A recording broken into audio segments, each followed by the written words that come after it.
Kia ora, hello, welcome into Cowles Stadium here in Tauihi, Christchurch. Round 3 action of the Sky Broadband Rapid League.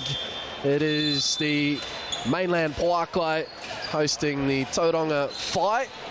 The Pouākai in the 3 games so far, 2 wins from 3. The Whai, the 2 games, have won 1 and lost 1.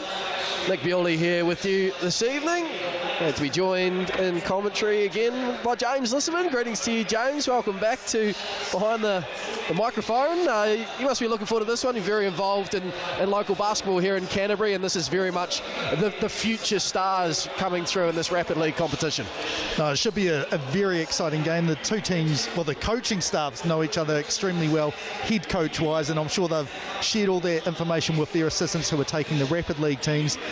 I expect it may be almost a mirror image of the 2 teams looking to sort of high pressure defense, push the ball up and down the court, look for open threes, and yeah, we could be in for 2 very exciting games. The Rapid one, I think, will definitely live up to the moniker of the league here. Certainly will. As we take a look at the starting 5 for this Rapid League contest, Lacandro Rogers, that's Sophie Rogers, Jade Kirasome, Parahi and Broughton. And of course, younger sister Emma Rogers now in Pouākai colours. A bit of sibling rivalry on the line tonight, and both sisters doing very well here in this Rapid League competition from a scoring standpoint. Emma Rogers, in fact, leading the Sky Broadband Rapid League from a points per game perspective with just a shade under 13 points a game. Sophie averaging 9 points a game. And there she is there, Emma Rogers, singlet number 8 tonight for the Pouākai with Lacey Rameka. Ava Jones, first time for us here at Cowles Stadium, seeing Ava Jones in a Pouākai uniform. And then the class of Ezra McGoldrick, the tall fern, and Kavana Lene as well for the Pouākai, who do have a new addition. We won't see James until the Tauihi contest later, but a bit of WNBA pedigree to add into the mix for good measure. No, I came in and saw them shooting around, I think it was 2 or 3 days ago, and I was like, I can see why you picked her, Alex. Like, as she just drilled through a whole bunch of 3-point shots. If you missed one, you had to run back to halfway, and she only, I think, had to go there twice in 90 seconds. So yeah, look for her to get some shots up and them to go down as well. Yeah, Bree Hall, drafted by the Indiana Fever, ended up playing for the Golden State Valkyries, and now here in the Tauihi competition. Now, match officials for this Rapid League contest: Blake Rosanowski, Elijah Haialiki and Tyler Radbourne. The Pouākai in whites, Tauranga Whai in very splendid pink. And we're all set in readiness to get underway as the crowd builds here at Cowles Stadium.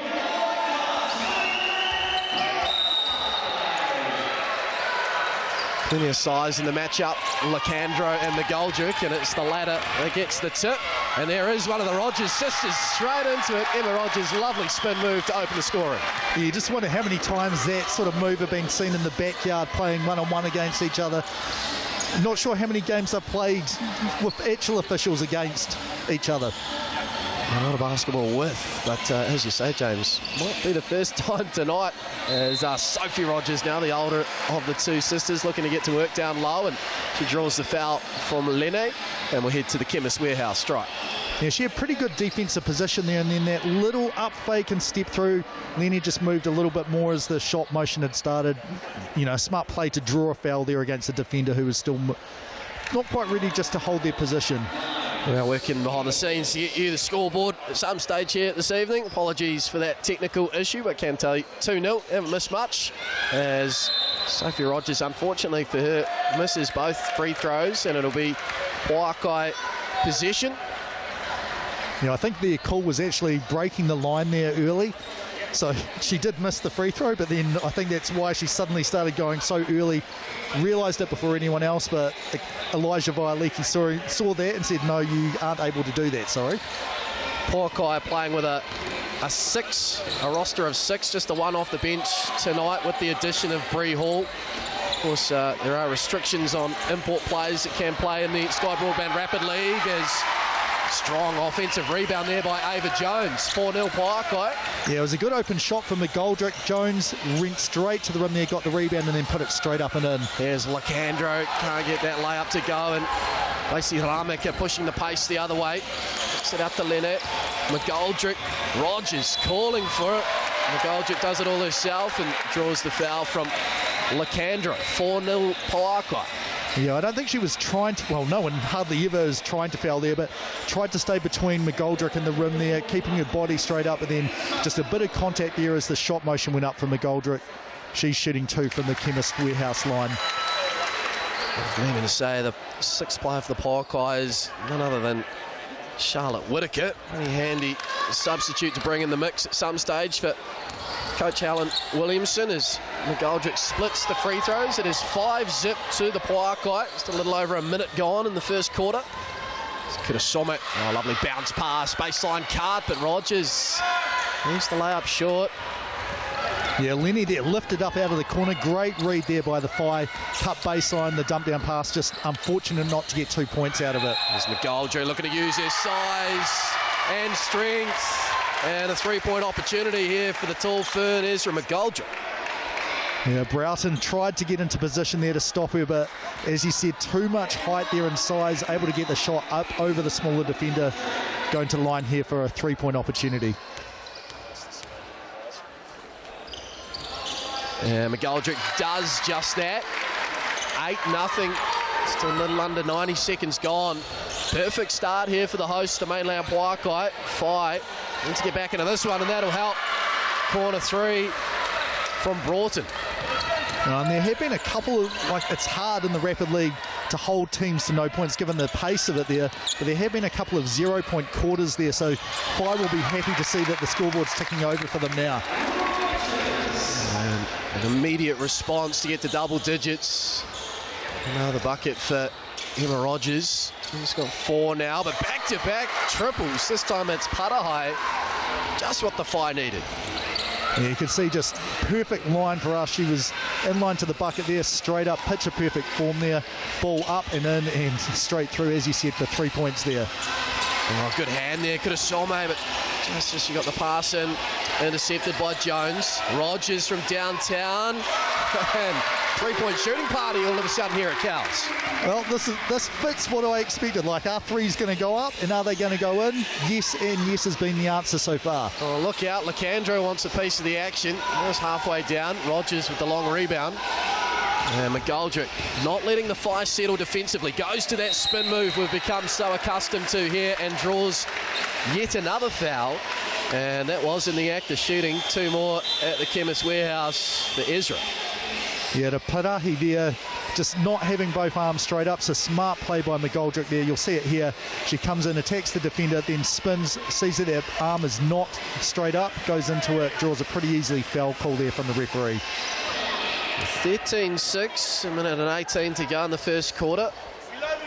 Emma Rogers leading the way for the Pouākai with 7 points as McGoldrick leaves that first free throw attempt short. Hasn't missed Emma Rogers. Perfect 3 from 3 from the field, including a 3.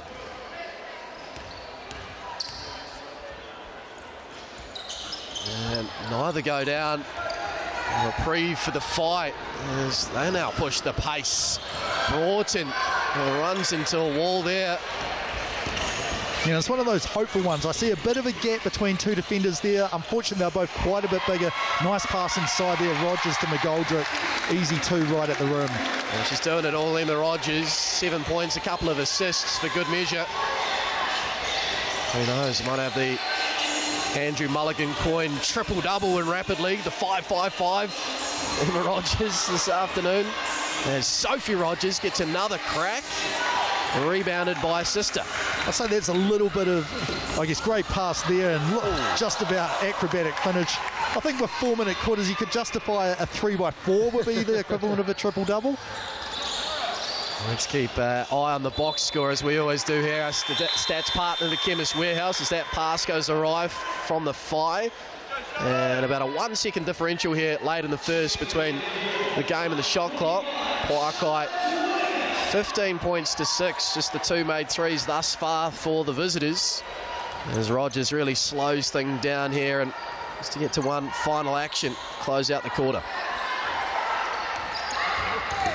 And good job there defensively.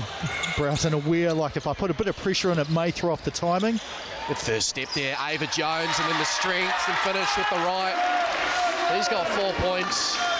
Need to get a shot up here, and they don't. And that really caps a fantastic quarter for the Pouākai. Started strong, finished with a flourish, and they lead 17 points to 6.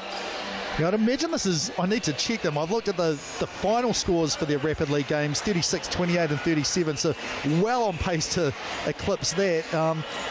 The Whai did give up 53 against the Queen, so that's pretty much what we're heading for, unless they sort of tighten the screws defensively there. Well, they're feasting at the moment. Speaking of, 20% off any large pizza. That online code there, Pizza 2025.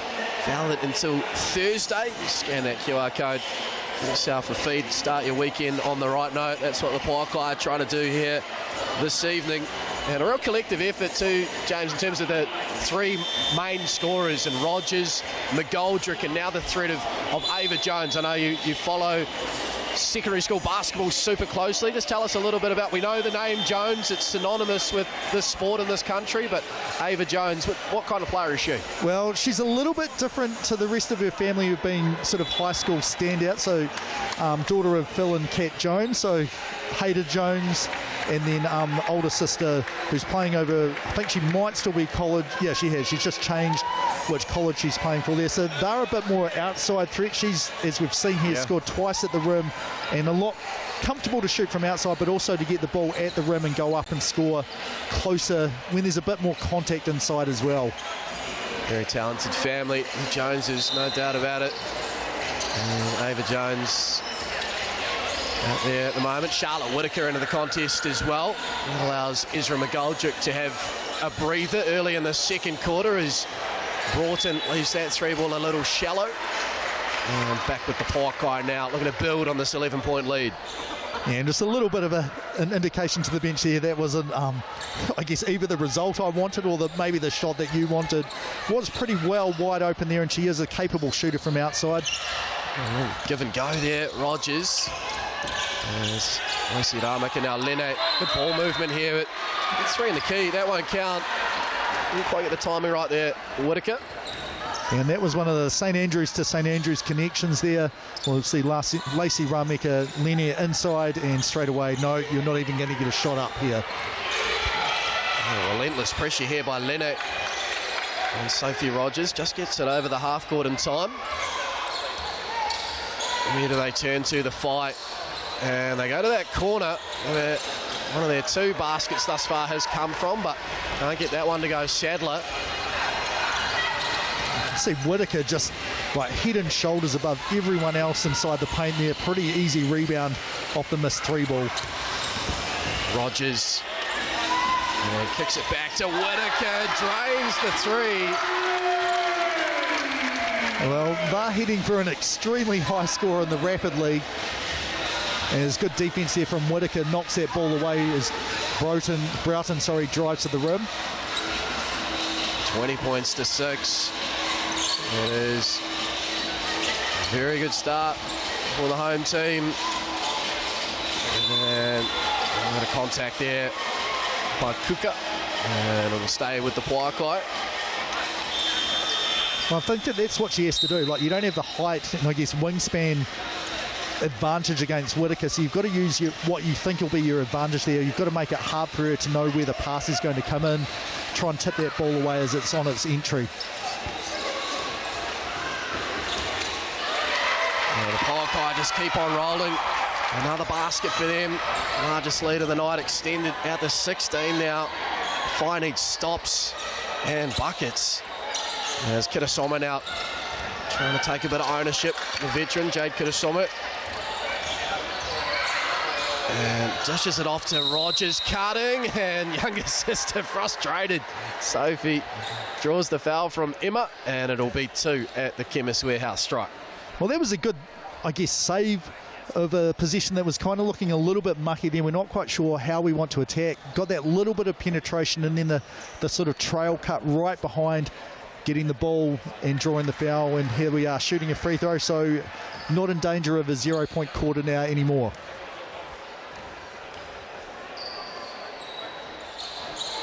And Sophie Rogers opens her account in the Skyboard Band Rapid League contest. Finding plenty more from her and across the board. 22-8, midpoint in the second quarter. It's Whitaker going to work on Lacandro, gets to the left, and a late whistle. And Charlotte Whitaker now heading for three throws. Yeah, and Lacandro appealing. Like, I felt like I did a pretty good job here defensively. You can see her sliding, and it's just that little dip of the arms there, which referees can tell that wasn't initiated by the the offensive player going into them, that made it happen. So a good call there from that angle. Let's take a look at the stats as well. It's been an outrageous start from a shooting efficiency perspective for the Pouākai. Same amount of attempts across the board, 11 each. But the Pouākai shooting at an 81% clip from the field goal. 9 from 11, 2 from 11 for the fight. And that says a lot in terms of the scoreline as it stays cold offensively for the visitors. I mean, yeah, like, who do you think is going to win a game if one team's shooting 81% and the other team, it probably doesn't even matter. 18, you flip it round, yeah. Here go the fire though. This is more what they're after. Really pushing that pace, and Broughton gets herself a basket. Well, I guess that's one way, and you can say, like, if we give up a shot, as long as we get a good one and score on it straight away the other end, it's a net equal, I guess, for us. But the problem is they're letting the Pouākai go straight to the rim almost whenever they want. Strong offensive rebound there. Ava Jones creating a second chance look for the Pouākai, and they make the fight pay in Kavana Leonard. Yeah, that time it was Whitaker giving it to her old schoolmate instead of the other way round. No 3 seconds called that time, but 3 was the call on the floor as they scored 3 that time. Jones with another rebound. 29-10, less than a minute to go in the half. Yeah, the Pouākai well and truly on for their biggest score of the Rapid League season as Lacey Ramika now fires away from downtown. Rebounded by Whitaker. They can do no wrong offensively at the moment. No, I mean, that's frustrating if you're a Whai fan. Like, you force a shot, but then you don't get the defensive stop there by cleaning up the rebound, as we see a player timeout called here.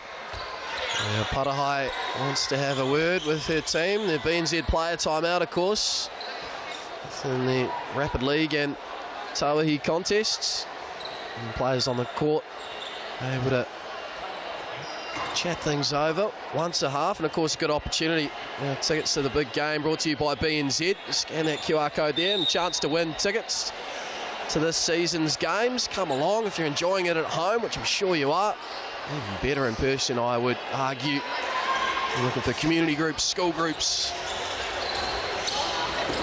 I do know Kaiapoi North School will be showing up today as I help deliver a whole bunch of tickets for them. Oh, almost. Kirasami, but in fact he's taken an extra step, and that's just insult to injury for the fight. Shot clock goes off as Whitaker subs out, and one last possession here to close out the half for the Pouākai, who have shot the lights out early in this one to lead by 21, can you believe? And now they're going to call a BNZ player timeout. Actually don't need to advance the ball there. No, I think it's like just making sure your entire team's aware. We've got 11.7 seconds here on the clock. Like, we are not taking a quick shot and then giving the Whai a chance to essentially equal us in this position here. We want to be up or no worse than 20 points ahead, 21 points, sorry, ahead of our opponents here. So this is a good player timeout here to just make sure everyone's aware of the time situation. Emma Rogers certainly taking almost a leadership role in this team, which is crazy to say at the age of 17. And there's a bit of confusion there, goodness me. What were they talking about at the BNZ player timeout? Probably not that, but it doesn't matter. Emma Rogers having that kind of day. No, very, very happy with that. And what do I know, like scoring with six seconds, that does give the Whai a chance to go back down and score. But look at this, great reverse there, like as she's getting knocked out of bounds. Chance to add 1 to that bucket there, but then the Whai will have 1 chance if they can push the ball up quickly. Can't make the free throw, finally misses. perfect up until that point. Emma Rogers, as the foul is called. Still got 3.7 seconds to close out this half, so plenty of time to get a shot up for the fight.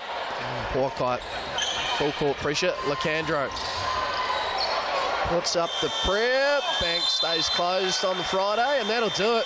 Well, what a comprehensive first half it has been for the Mainland Pouākai. 33-10 they lead at the break. What can you say, James Lissaman? They have been unstoppable. Yeah, I think it's been the shooting percentage, as you said, like 81% at one point to 18. Like, you are not going to lose many games, if any, if that's the sort of shooting percentage you're on, regardless of what the other team was on. Even if they were making 50 or 60%, the odds of winning are just so good. And, you know, 33 points, like, they've already eclipsed their wire-to-wire win that they had against the Kahu, where they scored 28 in that whole game. So they'll be feeling very, very good. The tempo's been where they want it, to try and tire out the team which has come down to play here for the Tauihi game coming up in, I guess, about 40 minutes' time. Yeah, 7:30 for that one. You're bang on there, James Lissaman, as we take a look at some of our key stats brought to you by the Chemist Warehouse. And we've highlighted the efficiency in which the Pouākai have shot the basketball. 13 from 17 from the field, a 76% clip, 60% from downtown, 3 from 5 from beyond the arc. In fact, it's just the free throw line, really, where it's just a little bit scratchy if we were being picky, with 4 from 8. But other than that, it has been lights out. No, you're exactly right. And you add on to that 3 offensive rebounds. So if they were all off missed field goals, 13 of 17, they've missed 4 field goal attempts. But if they got the rebounds on them, that means they're essentially scoring 13 out of 14 possessions there, if we ignore those free throw attempts, as you've said. Yeah, just the 2 extra field goal attempts for the Pouākai compared to the Whai, but a 23-point discrepancy. If you're the Whai coaches, what is the messages here? Because you look up at the scoreboard, it must be easy to sort of drop the head, shrug the shoulders, but still 8 minutes of basketball, and as we've seen here, if you can score 33 in 8 minutes, that's the attitude you've got to have, right? It is. Well, I mean, what I'll be saying here if I was coaching them is, hey, we just played the hoi-ho. We held them to 0 in the first quarter and 0 in the fourth. Let's try and do that in the third and the fourth quarter here. And then you've got a chance to come back. At the moment, down 23, but it's got to be, we cannot let them score on, 80, 90% of the shots that they're taking or possessions that they're having. Pouākai going to open things up here in the second half. And for their third win, the Sky Broadband Rapid League season certainly on course thus far. The one loss, in actual fact, was to the Hoi-Ho here on home floor on opening night. Lovely pass that, Lene, that paint touch. Ava Jones. Can't get that 3-ball to go. The Whai need a basket here, just to instill a bit of belief as Lacandro can't get that 3 to go. And a whistle and a push. Kusome acknowledging. Foul is on her, and it'll be Pouākai possession. I wonder if you like that as when you're a referee to see the player say, yeah, you got me. Like, I definitely fouled there. No angst about it. Like, do you then listen to them a little bit later on in the game if they're like, hey, that wasn't really a foul, that other one, but I'm willing to admit these? Yeah, nice acrobatic attempt there by Lene, and again, another offensive rebound. And that's the relentlessness of the Pouākai, isn't it? You get the miss, and then there's Ezra McGoldrick flying through. Taking a look at her Tauihi Aotearoa stats so far, James. 8 rebounds a game, but 4 of those at the offensive end. That is very much a staple of her game. It's Pouākai all-time leading rebounder. She just does not stop Ezra McGoldrick, and she makes the second of the free throw attempts there. What an asset.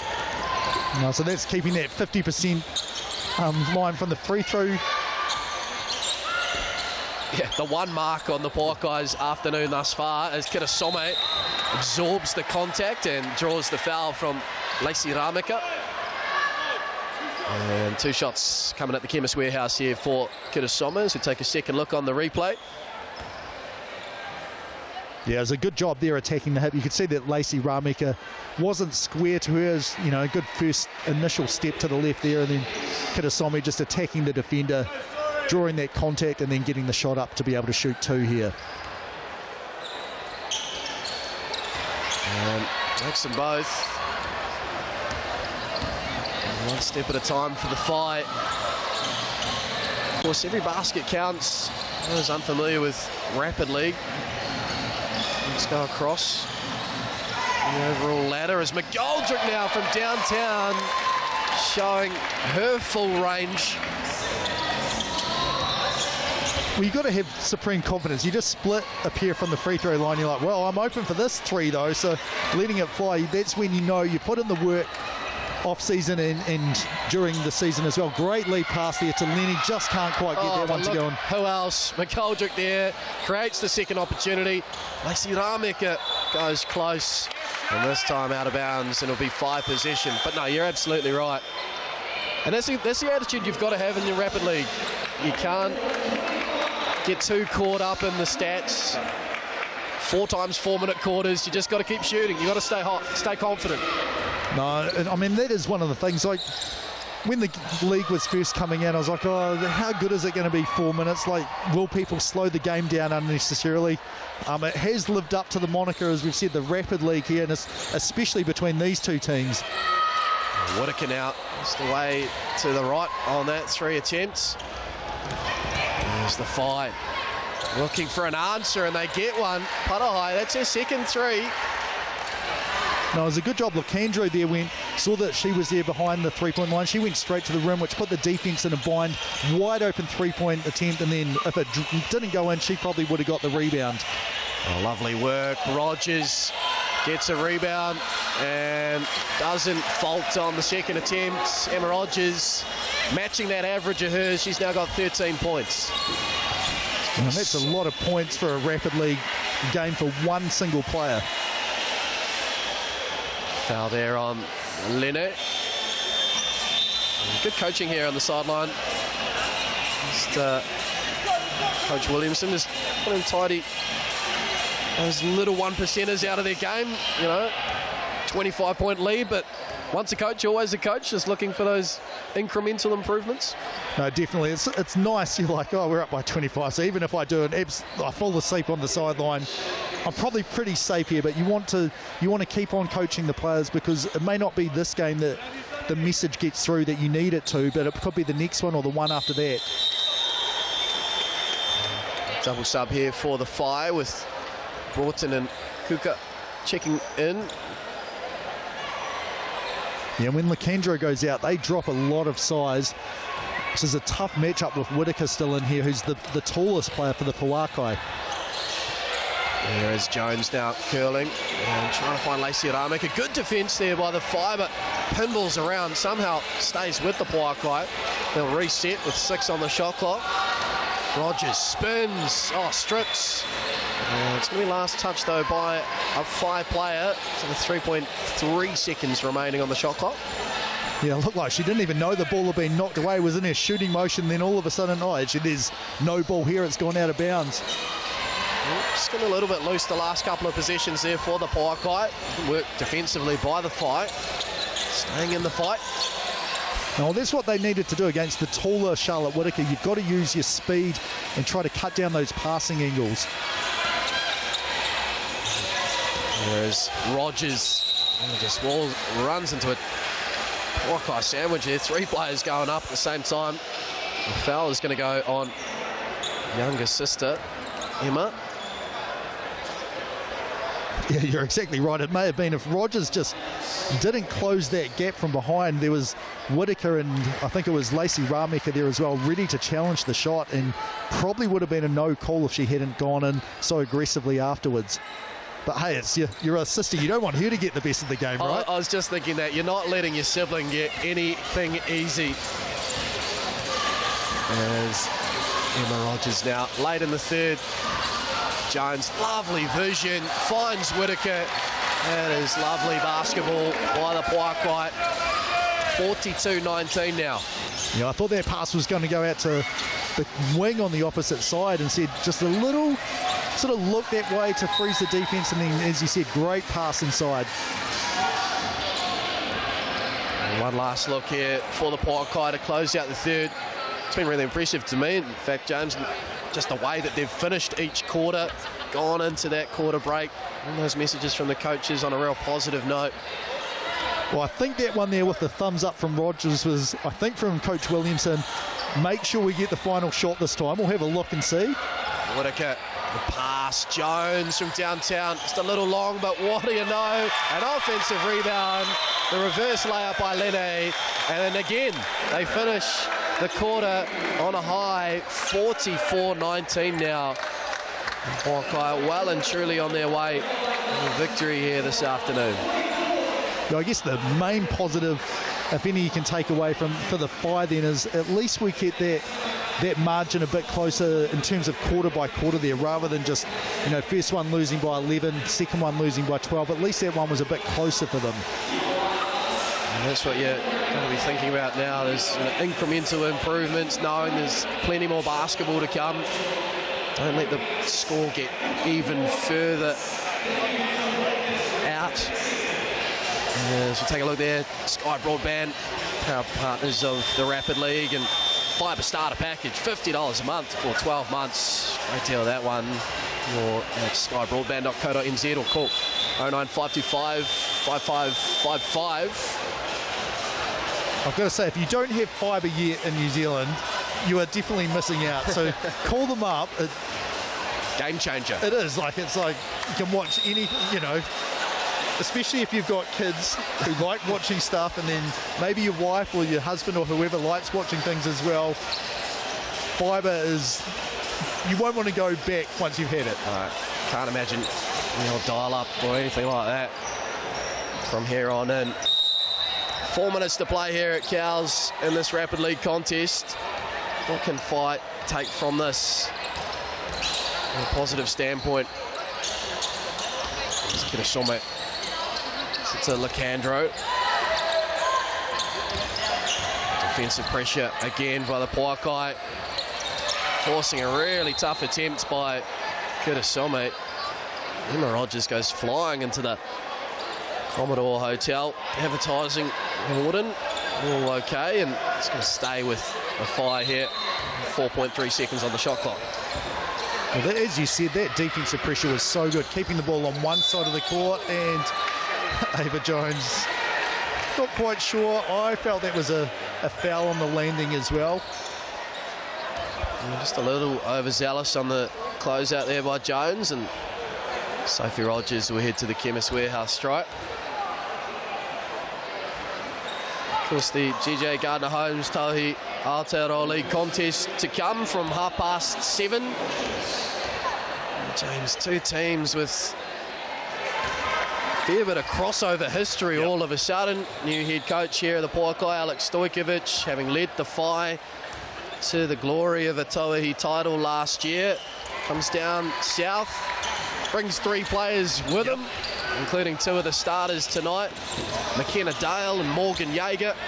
So I suspect there'll be not necessarily any ill will or anything like that, but certainly a bit of feeling between these two teams. Yeah. A bit more on the line than just a regular round-robin clash. I think so. I don't think we're going to see, like, yeah, you have the ball. No, you have it. Like, we're so nice to each other. I'm sure the players that have come down with Coach Stojkovic will want to win this game for him. But then on the other side, the players that are still with the Whai and Tane, like, you're obviously really, really familiar with how Stojkovic wants to play, and obviously most of the things you do will be similar to that because you will have talked about them, and this is the best way we think we should play.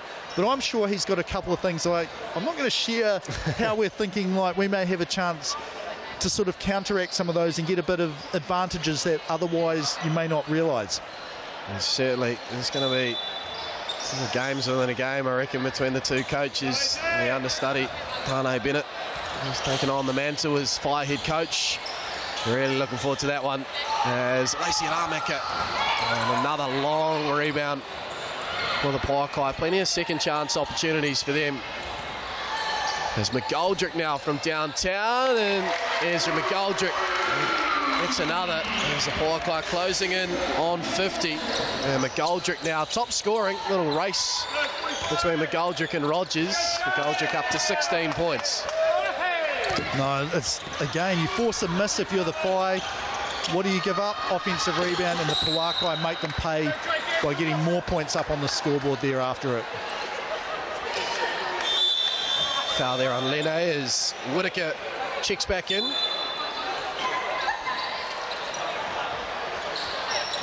And again, as you said, the Whai with 2 subs are able to bring in 2, take out 2, whereas Pouākai, it's been McGoldrick and Whitaker just exchanging who's manning the middle for the Pouākai. And sometimes you see actually the 6-player rotation being more effective. If you've got the fitness and you can take the fatigue out of it, there's a lot of obviously repeated reps and less substitutions, and you get a bit more cohesion with your game.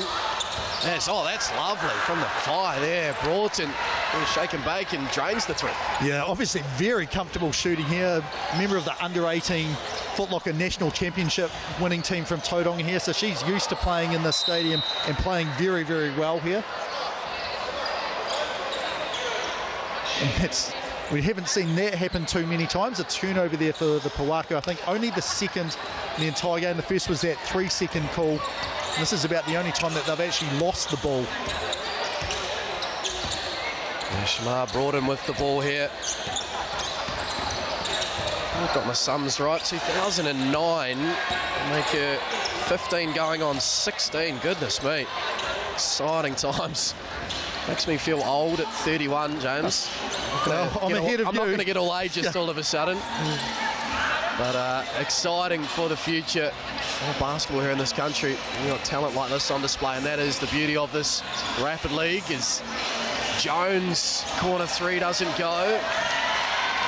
Yet another offensive rebound. And Whitaker now into double digits. Well, it's comprehensive, isn't it? Like 51 points now. The Whai had given up 53. Their worst loss in the Rapid League was 53-32 against the Queens. So at the moment, this is going to be very, very close to that, and that will mean they've got things to work on. But the good news for them, after that big-time loss to the Queens, they came around and absolutely put it on the hoi-ho, 40-16. So that may be the sort of motivation they need to sort of step it up next game. I'm going to just ice these last couple of possessions. The result has been without question for some time. There's Rogers sitting on 13 points. Just had herself a day. Emma Rogers, little floater. Oh, gets the rebound and successful on the second attempt. 53-27 now. Whai. One last make, and again it's all roads are going through Shamar Broughton. Certainly hold her head high. Well, I think whether you were going for the 4 or the 5 numbers needed to get a triple-double, a Rapid League triple-double, I think that Rogers has got there now, because I believe that is rebound number 5 to go with 5 assists. And I think points there... 15. Yeah, so the 15, 5 and 5. Yeah, it's a good game, isn't it? Miles, get in touch, but I think we've got there. I think I've got it right. 53-29. As we count this one down, Pouākai going to move to 3-1. Just playing that extra game in the opening round. Barcard official, and it's not quite picking up. It's Rogers can play right down to the final second here. Wants that BNZ player timeout. Of course, you can use 1 per half. And they can run one last action out of the training manual. As I mentioned in the third quarter, every quarter, James, they've finished in style, so it would not shock here if they do just that to close out the game. And I think you also brought up that Rogers is taking the leadership role. I've been thinking about that, despite being, I think, minus Ava Jones, the youngest player on the court here for the Pouākai, but she's also probably got the most experience with what are the sets and what are the reads and what are the looks we're going to have here. Yeah, I think that's been part of the move, a greater role down here in the Pouākai within the Rapid League environment. She's come in already, we've seen she's getting plenty of run, the second unit in the Tauihi as well. Emma Rogers is committed to Fairfield University, NCAA Division 1 team next year, so getting plenty of run here. Probably wasn't quite what was ordered at the BNZ player timeout, as sister Sophie almost had the last say. Layup does not go, and that'll do it, folks. A comprehensive win for the hosts, the Mainland Pouākai, 53-29 over the Whai. Three players in double digits scoring. Ezra McGoldrick leading the way with 16 points. Emma Rogers not far behind with 15, and 11 from Charlotte Whitaker as well. Shooting across the board. And they started hot. Yeah, shooting around 80% at one stage. Did dip a touch, as you'd expect, but 21 from 36 from the field at a 58% success rate. And Emma Rogers, 7 from 10, 15 points, the 5 rebounds and the 5 assists. And she is standing by with James Lissaman. Emma, first of all, like, the win was pretty fun. Obviously, there's not much that your team did wrong there. Missed shots seem to be an offensive rebound. But how many games with proper referees in front of them have you played against your sister before this one here tonight? I'm going to have to say 0. Like, this is first time. Pretty cool. My family came from Tauranga to watch us, and yeah, just really grateful to play against her because I'm heading off to college next year, so this will be our last time playing against each other, maybe till I come back in 4 years. Yeah, no, it definitely is. You never know where players might get to or things like that. Number of family that came down here, how important was it for you to play well in front of them, but also knowing that 3 players that come from the Whai to the Pouākai tonight, this is sort of the first chance to show that we're ready to play pretty well. How important was it to do that? I mean, very important. My family is like everything to me, so for them to be here to watch me and my sister, I mean, it means everything. And to come down here with Morgan and McKenna, who are like my 2 role models really, to come down with Coach Alex, I mean, there's nothing more I could ask for. Awesome, thank you so much. Congratulations on the win. Emma Rogers there with James Lissaman, who of course has to now head off and get ready for the next contest here at Cowles Stadium in Ōtautahi, Christchurch. GJ Gardner-Holmes, Tauihi Aotearoa League still to come. Stick with us, folks. In around 20 minutes time we will be back. Really looking forward to this one. The Pouākai and the Whai coming up soon. See you soon.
Kia ora, hello, welcome into Cowles Stadium here in Tauihi, Christchurch. Round 3 action of the GJ Gardner Holmes Tauihi Aotearoa Basketball League. It is the Mainland Pouākai hosting the defending champions, the Tauranga Whai. Nick Bewley here with James Lisserman alongside in commentary this evening. Greetings to you, James, and these two teams.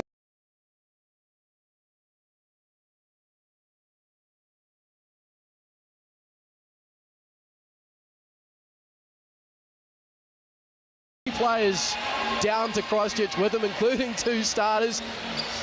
How are you feeling about tonight? It feels like it's going to be a little bit extra riding on this one. I mean, this is probably a game you'd love to have the scout for when you're like, well, I know what they're doing.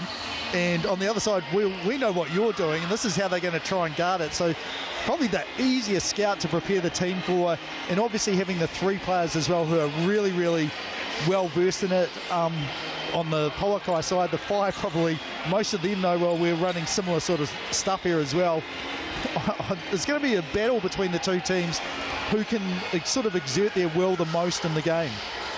Certainly is, and get involved, of course, in that mix and pick poll, thanks to our friends at Good Health. Who wins? Simple as, and can't be separated thus far. The Pouākai coming into this one with a 2-1 record. 1 loss to date. Of course, very impressive on opening night here at Cowles against the Hoiho. Pouākai record from a scoring standpoint. The Whai, well, they've just had the 2 games so far. The loss to the Queens and the win over the Hoiho.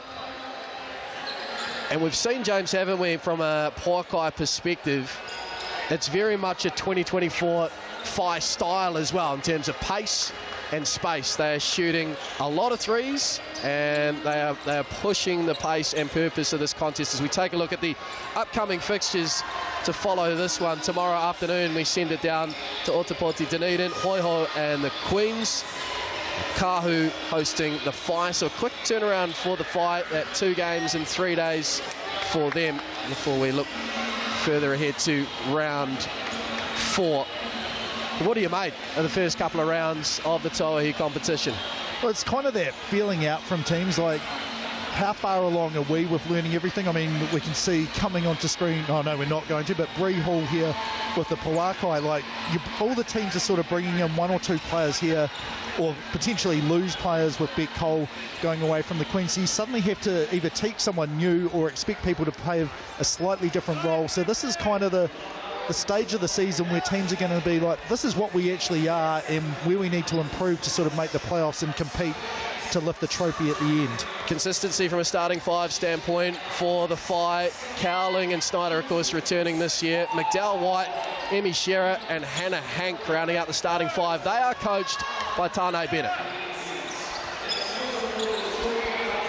So Tane, what are the emotions like, not only for you but the team, knowing that there's a couple of players who were competing in the Whai colours last year, moved down here along with head coach, which gives you the chance to move up. What are the feelings like for you but also for the team here getting ready for some players that you know pretty well?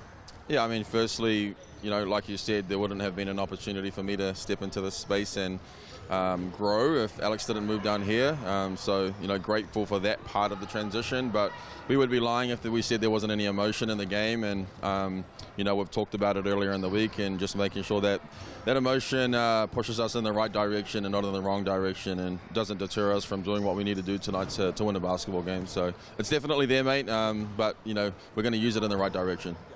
Probably a second part of that, so the 3 players that were in Whai colours now in Pouākai colours this time, strengths or particular weaknesses, what are the things you're like, we've got to be really careful not to try and let them like get hot from doing this or do this sort of defensive? What are the key things you see that you need to try and stop or limit for them? Yeah, I think the hard thing is that they have a number of people around the floor that can make things work and create advantages and make shots, as we've seen in the first couple of weeks. So, you know, I think this is going to be a game where both teams know each other well and both teams scout each other well, and we have to do a good job of executing our plan, and they're going to try and do a good job of executing their plan. So I think, you know, we're looking at individuals, but also from the team perspective, it's wider than just 3 people. Awesome. Thank you so much for the time. Appreciate it very much. Thanks, Tane. From their starting five perspective, Jaeger, Mikesell, Dale, Whittle and Fogg. Their coach, as we've alluded to, the former Fire head coach, Alex Stojkovic. Right, so Alex, emotions are probably a little bit high, but not as high as if they would be if you were heading back up to Tauranga.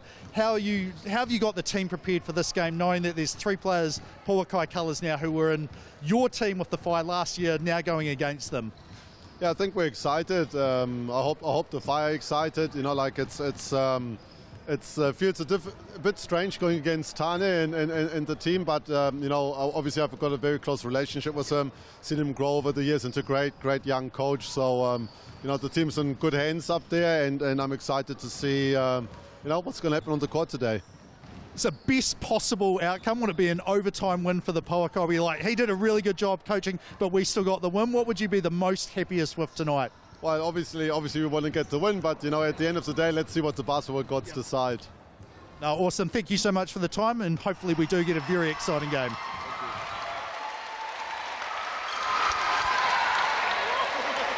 Both teams, as we take a look at the Chemist Warehouse head-to-head, Pouākai leading the way from a scoring standpoint. James, that number, of course, slightly bloated after that opening night, but what are you expecting from this game, particularly in the first quarter?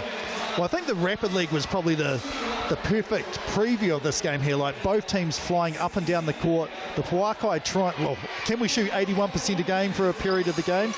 If we can, they're in a really, really good position there to try and get the win.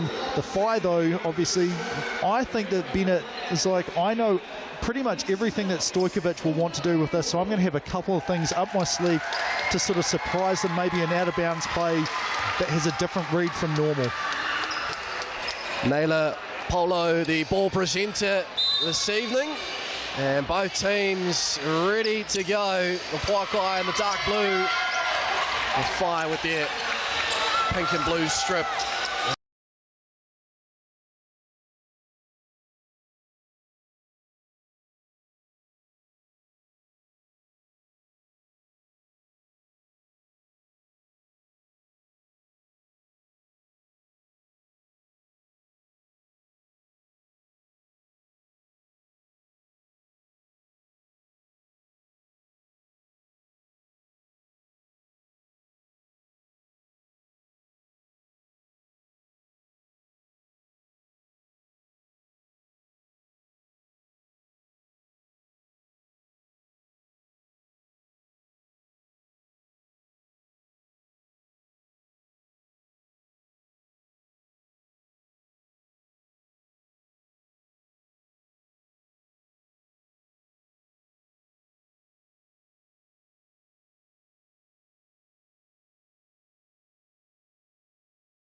He outscored them by 30-something points there, and I think she was one of the key shooters there in that game. Yeah, the 30-point night. And has just kept the foot on the gas ever since. Marina Whittle, plenty of 3x3 basketball with Australia. And opens her night with 2 successful attempts from the Chemist Warehouse stripe, and the Pouākai are underway. Oh, look at this defensive matchup here. Jaeger, McDowell, White. Of course, it was Jaeger, the point guard for the Fire in season 2024. The Tauihi title-winning year, grand final MVP, and now it's Jessica McDowell-White's turn. You know, I'm not sure. Well, Jaeger looks like the sort of player who probably doesn't agree with many fouls, but that was one. It's just like that was just really good, strong, aggressive defense there. McDowell-White's three away to the right. Jaeger thought about the shot attempt. Unselfishly shifts it around, and there is Marina Whittle. Her first three of the night. Highly doubt it'll be her last. Shooting 50% from downtown. Picks up from where she's left off. Nice cut there and find McDowell-White to Snyder. Pretty basketball. Yeah, that's what we want to see here. Like a shot going up at one end. Dale thought about that one there and just about lost the ball because Cowling knows what she's capable of doing. Offensive foul there, whistled against Fogg for just... No, actually, no, it's not whistled against Fogg there. That's actually gone on Dale for the sort of wrap there with the arm. And how about the reaction from Michaela Cowling as we take a second look? They are up and at them, the Phi, particularly those ones who played with Morgan Jaeger, with McKenna Dale, the likes of Michaela Cowling, Lena Snyder. It means a little more, I am sure of it. Emma Rogers, quick substitution in, had herself a game in Rapid League, 15 points. And a lovely pass, Cowling, but can't get the finish. Hannah Hank. Pouākai now the other way. Yeah, we'll just keep an eye also into the game. Bree Hall just coming over from Naptown, Indianapolis, in the States here after the FIBA got knocked out of the WNBA playoffs. So look for her to probably play 15 to 20 minutes of the game here, as long as it goes along to plan for Stojkovic. Mike Sal, a long two, halfway down. Dale fighting for the rebound. Yep, Bree Hall into the game early as well. 23 for the Pouākai. She is matching up on McDowell-White. Cowling, can she get this three ball to go? Not on this occasion, but the fight from Snyder. No call. And Mike Sal trapped in the corner, gets rid of it. Well, I'm liking what I'm seeing from the Phi, just the effort on the glass there. And I wonder if that was partly due to just how comprehensive the win was in the Rapid League game for the Pouākai, that they said we need to play far, far harder than that in the real game here, well, in the Tauihi League game. McDowell-White going back to Lena Snyder, like the matchup, but Emma Rogers did well, good recovery, and a wayward pass. McKenna Dale thought she was still playing with Lena Snyder, and now Snyder loose with the handle, bit doing there. Well, if you make that mistake a few times, then you're probably like, we needed to be a completely different uniform colour this time, but I really think you got that one on exactly as soon as the pass had gone. She knew, like, hang on a second. She saw the face, not the singlet. So an edgy start to this one. Just a shade under 4 minutes gone. 5-all the score. A lot of effort, particularly at the defensive end. I did say to you, I didn't think that the teams would be passing the ball to each other. Here, you have a turn. Maybe I should have said, I don't think they'll be passing it to each other on purpose during the game. Whitaker, and again, the Phi fighting for every possession. Hank and Kirasoma involved there. And we'll stay with the Pouākai.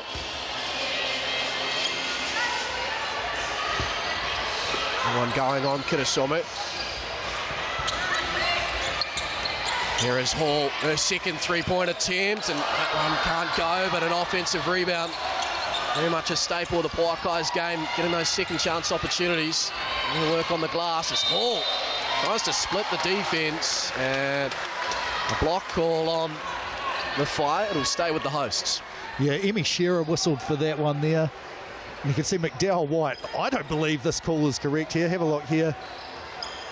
And yeah, she may have a case there. It was pretty bang there, quite close to make the call. Referees, and three of them on the court have much better viewpoints than we do here. And Shearer, their second early in the first quarter. Just the change in season 2025.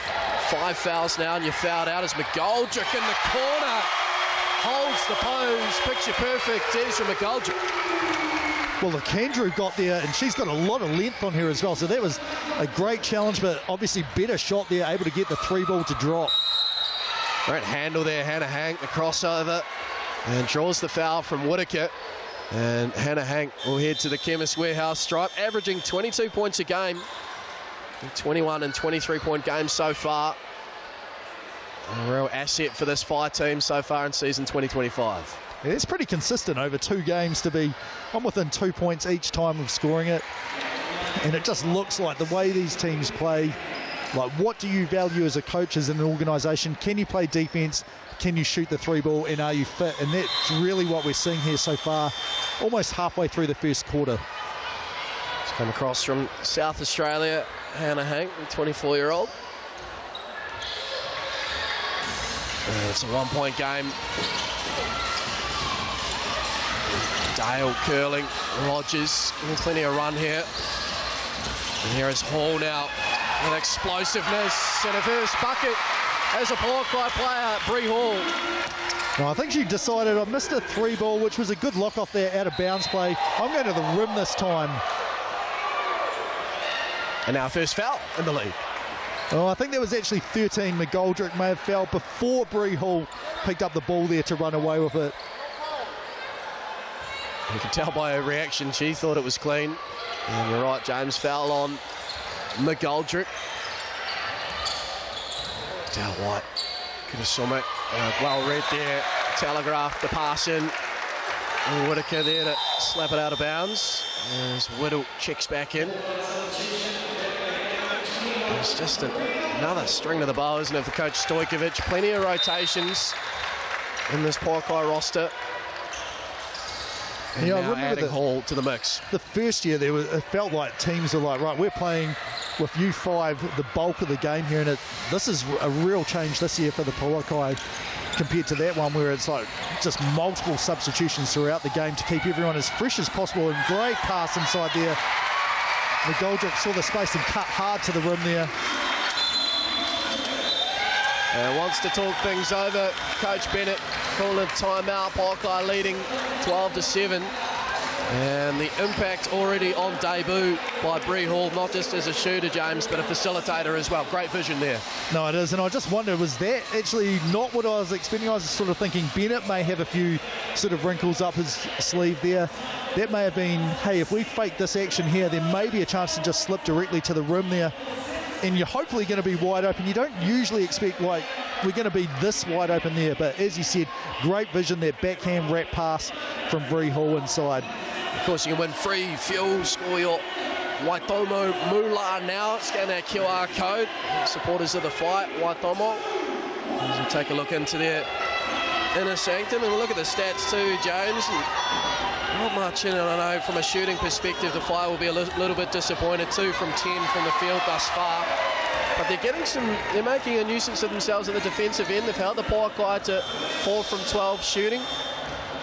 Just reinforcing those messages, I would imagine, defensively, and perhaps just some subtle adjustments on the offensive end. Yeah, I think so. I think you're exactly right. You're holding them to a much, much tougher shooting percentage than the Rapid League team was. You're not giving up that many offensive rebounds as well, so you just can't afford to let the scoreline just suddenly blitz out after that. I said there's going to be someone hunting for some pizza on the floor here soon. Yeah, it's a sales voucher finally spotted there by one of our barter card officials. That could have been slightly dangerous. He's returned it to the score bench instead of keeping it to eat later on. It was interesting to see after the timeout what adjustments have been made as McDowell White slowing things down. In her first season in the Tauihi League, McDowell White, and that's a nice find. And it's Lacandro's just checked in. Curling to the basket, finishing with the left hand, and a potential three-point play here for Sophie Lacandro. And they almost lulled the Pouākai to sleep there, like we're just going to reverse the ball back and forth across the top, and then all of a sudden, no, we're going to slip someone to the rim. Again, a great pass inside and good finish there against the late defense from Whittle.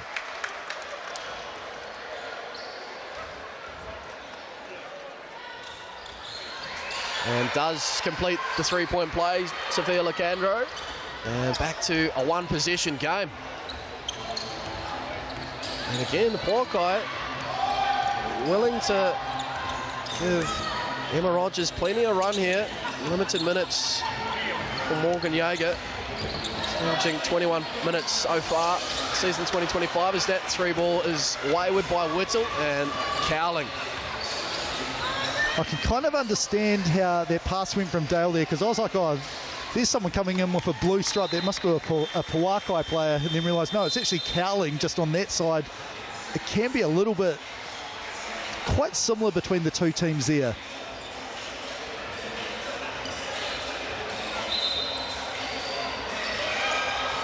Similar in more ways than one, with the crossover and personnel, both from a coaching and playing standpoint, as McDowell White buries that three and the Whai take the lead. Well, I saw that play in the Pouākai walkthrough there. Exactly how Stojkovic said, this is how they're going to run, as one of their baseline out of bounds there. Whai get the win there as they make the three-point bucket there. Pretty well defended by the Pouākai, but again, better offense will overcome good defense every time. Second three of the night for the Whai. And Jessica McDowell-White, she entered this one shooting 50% from downtown, and she is 50% at 1 from 2 thus far as Whitaker responds. Look at the Whai. McDowell-White, rapid down the court. Got a turnover, and here's Bree Hall the other way on debut. Drafted in the WNBA this year. Whittle staying with it and catches a Whai player in the air. And that will be 2 attempts to the Chemist Warehouse strike. I think McDowell-White whistled for the foul here. Here's the rebound. And then, yeah, great hands there from Cowling to sort of catch that after it bounced twice down low when she was going up to try and challenge the shot.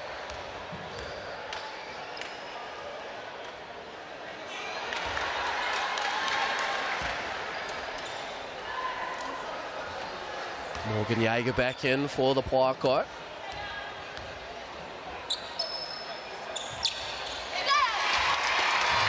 The host back out by 2.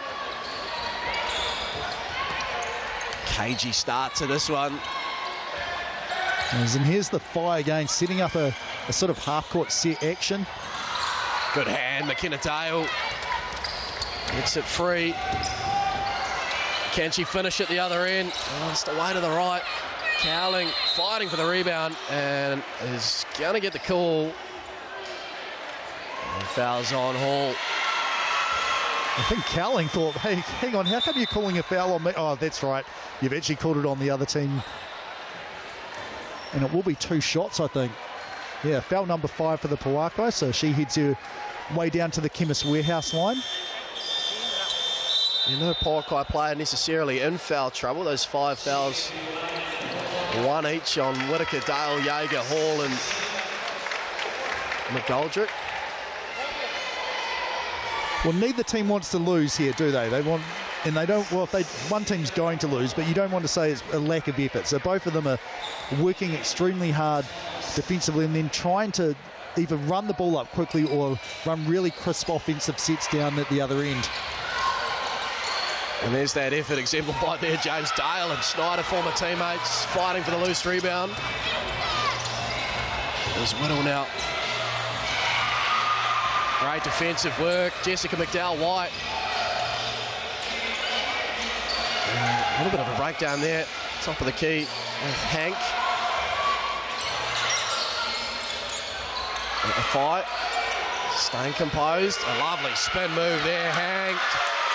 Too good for Abigail Fogg. No, that was so good. Just that little face-up. Small hezzy got Fogg to lift and then straight to the rim for an easy bucket. Dale cutting through, fighting for that rebound, but it is last touch by McKenna Dale. And again, just celebrating those small wins there. Michaela Cowling, she is all over this one. No, she's played she's one of the best athletes, I think, in the league. And just, really good defensively, able to stay in front of people and challenge shots and good at reading the play of where there's a chance to get a steal or a stop. Oh, halfway down there from the fight.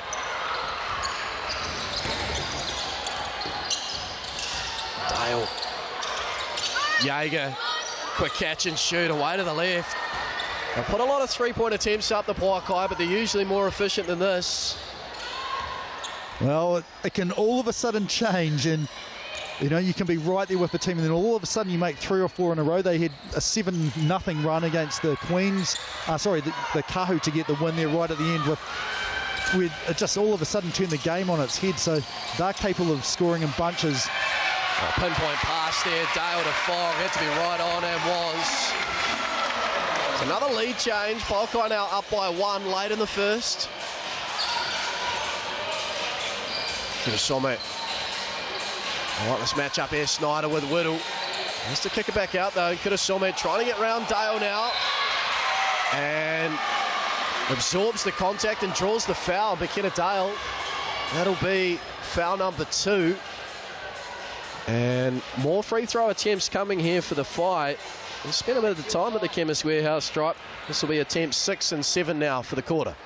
Yeah, I think you saw just there on the replay there, just not quite picking the right spot there, jumping a tiny bit into Kirasome, who attacked so aggressively there that, you know, she was either going to go out of bounds and almost lose the ball with a bad shot, or just catch the defense behind a little bit and force them to foul.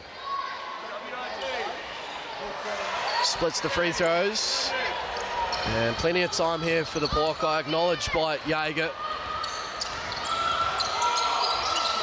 And a 9-second differential. Damon shot clock as Jaeger pulls up. Can't use the glass. Bobbles around, ends up in the lap of Kirasome. And now the Whai have the opportunity to close this quarter and take the lead, 17-all. Cowling, fade away, mid-range, Michaela Cowling, that's tough. Yeah, a bit of a mean mug there, but just well done by McDowell White to run that to perfection. Who's my player who can get a good ISO shot? Michaela Dowling does exactly that. Great finish for the Whai. Great into the corner for the visitors. 19-17. We've got to give ourselves a good one here at Cowles, folks.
(19-17), the Whai lead the Pouākai. Any large pizza at Sal's. Start your weekend right. 20% off. Online code pizza 2025. Valid until Thursday. You can scan that QR code for more information. James deep in the box score there during the break. What stood out to you? Because it just feels like one of those contests where better defence has prevailed over offence thus far. No, you're exactly right. Like the shooting percentage for both teams, 28.6 and 37.5. Neither where they want to be. And, you know, from a relatively low-scoring quarter for these two teams here is good offensive rebound and finish there. That's about it. Like, everything else is pretty similar between the two teams, which is what you expect in a game which was a one-possession game between them. Yeah, just offensive rebound number 2 there on the night for the Whai, and Hannah Hank puts it away. Just getting the better of Abigail Fogg thus far as the patience of Whittle pays off there. Exchanging early buckets, these two teams very evenly matched. As you mentioned in the pre-game, James, knowing a lot about the plays and the actions Jaeger and Dale haven't played for the Phi. Pouākai coach Stojkovic, formerly the Phi head coach. Rogers on the floor at the moment for the Pouākai, having been a former Phi player as well. No, I think so far probably the big difference has been McDowell White with the ball here. She's done a really good job so far of settling the team when she needs to. As Fogg had a good box out there and is rewarded with the ball going Pouākai's way. Yeah, McDowell White settling when they need to, pushing the pace when they need to. And if she's able to keep that up throughout the entire game here, then that bodes well for the Phi. Yeah, for those basketball fans, yes, you are right in what you're thinking, related to Will McDowell White, the former breaker. A familiar game in terms of the shooting, facilitating the point guard position. Classy. It seems so far. Jessica McDowell White, this Tauihi Aotearoa League, is Fogg. The headband off now, and he's a bit banged up on that last play. James didn't take that contact very well, but takes it out at the other end, on the offensive end. Yeah, I initially thought, like, oh, you might have to have a look at her for a potential concussion, but no, it was just the headband that got knocked off. His offensive rebound there. Snyder, I think, inside. Yeah, it was Snyder getting the rebound and putting that in. I see if that makes Fogg say, right, I'm going to go extremely hard now after you knock that off. Oh, bodies hitting the floor again, and it's the bigs, Hank and Fogg now. A game within a game here, and Barnacard official Bath is just stepping in to just say, yeah, ladies, we know. Yeah, I don't want to call fouls, but if you carry on this way, I'm going to have to. And, you know, it may be a double foul, which no one really wants. No, and that's good officiating, isn't it, rather than getting the whistle out. I want to see the best of the best on court tonight. Of course, within reason. Yeah, you're right. Like, good officials talk to the players and you try to it's preventative officiating. Like, I don't want this to escalate into something where I have to call something. You also don't want to paint yourself into a corner to say, hey, if you do that again, I have to do this, and then they do it and you're like, oh, wasn't quite what I want to do, and then you're forced to, either they don't believe you from that, or you're forced to make a call that you don't want to. Those are the first points of the night for Morgan Jaeger. Oh, great screen there. Some gets it out to Cowling. Extra pass, Snyder. Oh, disappointed with that one, but again, Hank and Fogg. And Fogg says, that wasn't me. The foul is going to go on the Canadian. I think it's 3 offensive rebounds in this 2 minute, just over 2 minutes for the Phi. They only had one, you said. So that may have been, hey, what do we need to do to get some more points? Let's get some extra positions when we do miss. Well, there we go, Fox. She's got the size, but just that sort of dynamic movement from Hank and Snyder. It's getting good body position. There's Mike Sell, doesn't muck around from downtown, but can't get that 3-ball to drop. Well, another very good shooter for the Pouākai team. Strong finish down low from Snyder. And now staying with it, poor pass, Jaeger to Dale. Oh, but then the other way. It's as if these two have played together. Well, you took the words out of my mouth. Like, oh, well, there's one who's obviously read your eyes, knows where you're likely to pass, pick that off, but then I got you back because I know what you're going to try and do. It's like the Spider-Man meme here tonight. Knowing exactly what the other is about to do, looking in a mirror in many ways. 27-23, the fight well and truly in this one. Their second win of the season. McDowell White gets the step, finds Cowling in the corner. That is beautiful Phi basketball there. That'll please Coach Bennett. You know, as he said, shooting percentage not great from 3 initially as Bree Hall launches one just off to the left there. That one will help you feel a little bit more confident, scored inside and now outside. Had that nice turnaround jump shot as well. And the sub made there. Coach Stojkovic looking for a change at the 5 spot with Whitaker in for Fogg. Largest lead of the night here for the Phi, 30-23. Oh, great work, Jaeger, just too strong. Reefs it away from Snyder. Mike Sal, the extra pass. That's more like it if you're a Pouākai fan. Well, you'll be happy to see that, Bree Hall. What did Stojkovic want for her? Can she play defence? I think that's a check, yes. And can she run the floor on offence and find some ways to sort of contribute on offence without knowing, you know, all the intricacies of their sets and motion and things like that?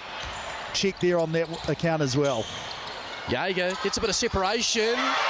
Back-to-back baskets, first 3 of the night, Morgan Jaeger. And that 7 lead is all of a sudden cut to 2, excuse me. Well, it had the ability. I was thinking, Stojkovic, you may want to take a timeout soon before this, if it gets any bigger. Instead, as you said, 5-0 run all of a sudden for the Pouākai. Great work there by Snyder, but McDowell White can't hit the open 3. Now Mike's out, she'll pull up, looks online. Look at that for a run. The pendulum swings back the other way, and Coach Bennett's seen enough. They led by 7, it felt like 30 seconds or so ago, James, all of a sudden an 8-0 run and a timeout called. Well, that's what this team can do. Like Mike Sell, she was a big part of that win against the Kahu. The pull-up 3 there, gets another one in this time off the pass there, immediate catch, launch and transition. And yeah, you've still got your timeout now if you want later on. Coach Stojkovic in the first half is all of a sudden Pouākai down 7, up 1, as he said, in around 30 seconds it felt like. Yeah, they were 2 for 12 before those back-to-back 3s there, the Pouākai. That won't knock their confidence. It's very much their style. They've built this roster around a lot of 3-point perimeter shooting. Regression to the mean, right? Like we've practiced 3s so much all the time. Both teams, you know, we want those duck-ins under the rim, try and score some baskets. We've got an advantage against whoever's defending.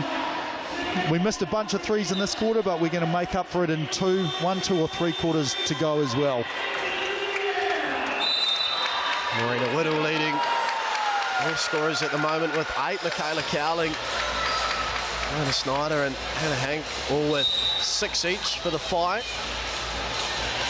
Let's see if that timeout called there by Coach Bennett is going to stymie the Pouākai's momentum.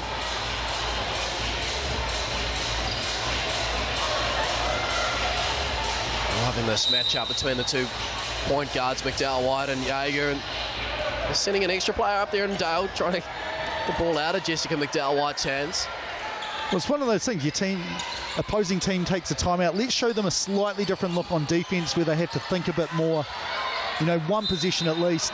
As Whitaker, good job holding her position there, forces just a dribble out of bounds. It's just a different type of proposition, isn't it? Charlotte Whitaker here to Abigail Fogg. They had a couple of wins there early in that second quarter of the fight. And Whitaker holding her own since being reintroduced. And Pouākai looking to extend this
down low. And wrapped up there, Mike Shell. Foul called, though, on Emmy Shearer. And not in the act of shooting. It'll be a baseline inbound. Yeah, big smile there as the foul was called on her. I think I don't think I did foul that time. She comes to the bench here right in front of us. Quick out of bounds, not even a play there, just pass inbound, open shot, not able to drop there for the Whai. Rogers given the responsibility. 17-year-old is Whittle, just too strong, just can't get the roll in the finish. Whai get away with one. Shearer in motion, front rim. Rogers long rebound. Pouākai again wanting to let the Whai settle defensively. Nice find, Whittle, extra pass, McGoldrick. They stay hot offensively, the Mainland Pouākai. Well, that was a much easier shot from that corner that time. Same result as the other one that Lacandro got right up on and guarded her from, but she scored 6 from that same spot on the floor now. And it's an 18-2 run now as Hank gets the foul call from Whitaker. And that three-point shooting, as you mentioned, James, you train it. You expect at some stage that statistical change to come forward. They shoot just over 11 threes a game, 38%. So it was only a matter of when rather than if they were going to start falling. Oh, I agree totally, and I guess the only argument, maybe not, is this team plays exactly the same as us and knows the sort of shots we want to look at. So you expect them to be a little bit quicker getting up and guarding those opportunities there. Both teams have now 14 attempts from the three-point line for the Whai, 16 for the Pouākai, which is not quite 50% of the shot attempts of both of them. And that left corner right in front of the Pouākai bench, that is the money spot, isn't it? It is. You get to get them a low 5 after making the bucket there. McGoldrick whistled for the foul here, I think number 2 for her. 21-4 run this. Despite the huge run, it is only a 10-point game. Like, the game is in the balance as Cowling gets a tougher shot, but she's very capable of making them. If I ought to be careful though, as McGoldrick, coast to coast, transition from defense to offense there. And it's getting away from the fight. As you mentioned, James, still now 12 points, but need to stop the rock. Get a stop, get a bucket. Is Hank looking to do it all herself? Frustrating for Charlotte Whitaker, but a classy finish there by the South Australian. Yeah, you could see Whitaker's hands there. It looked like pushing her the whole way. It's a great job, Hank, to recognise that, use her strength to go up and, I guess, through or around or under. Got the bucket to fall, a chance to add to that from the Chemist Warehouse stripe as well. And that's a big time foul too there. That's the 3rd on Whitaker. And they're getting a bit of pay there at the 5 spot for making that change. So Fogg has to come back in now. And Hank does complete the 3-point play. She's up to the team high 11 points. Hannah Hank, very much on course to continue around those 20-point games as she's done in the first 2 this season. A lot of movement, and there it is, the steal. Hank on Fogg. Now Hank down the court. Fogg still just getting back now, which means there's an open player. Cowling can't make it count. Rogers with the rebound. Whittle. Good crossover, good closeout there. McDowell White doesn't touch anyone, and it'll be 5 possession.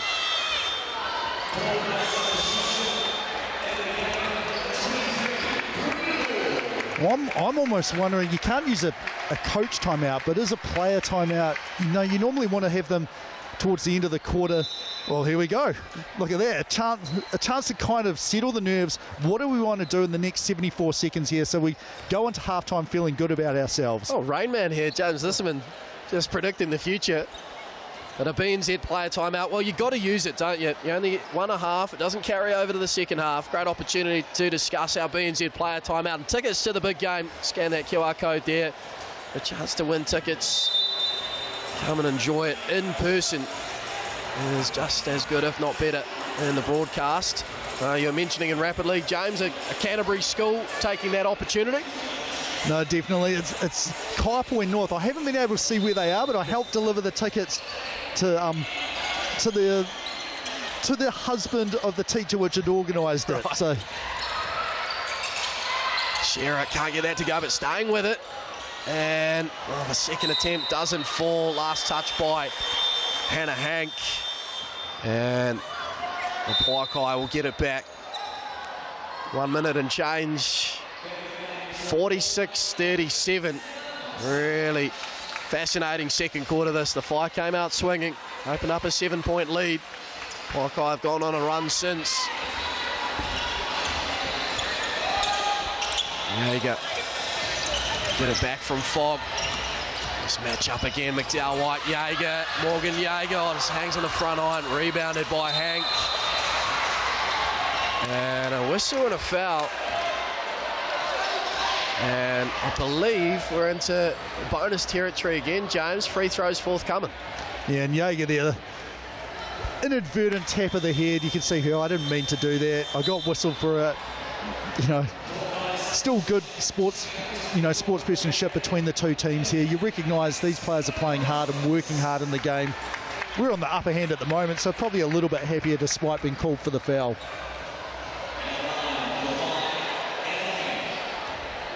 And that's probably if you're worried about anything, if you're Stojkovic at the moment, it's the number of fouls just adding up for the Pouākai here.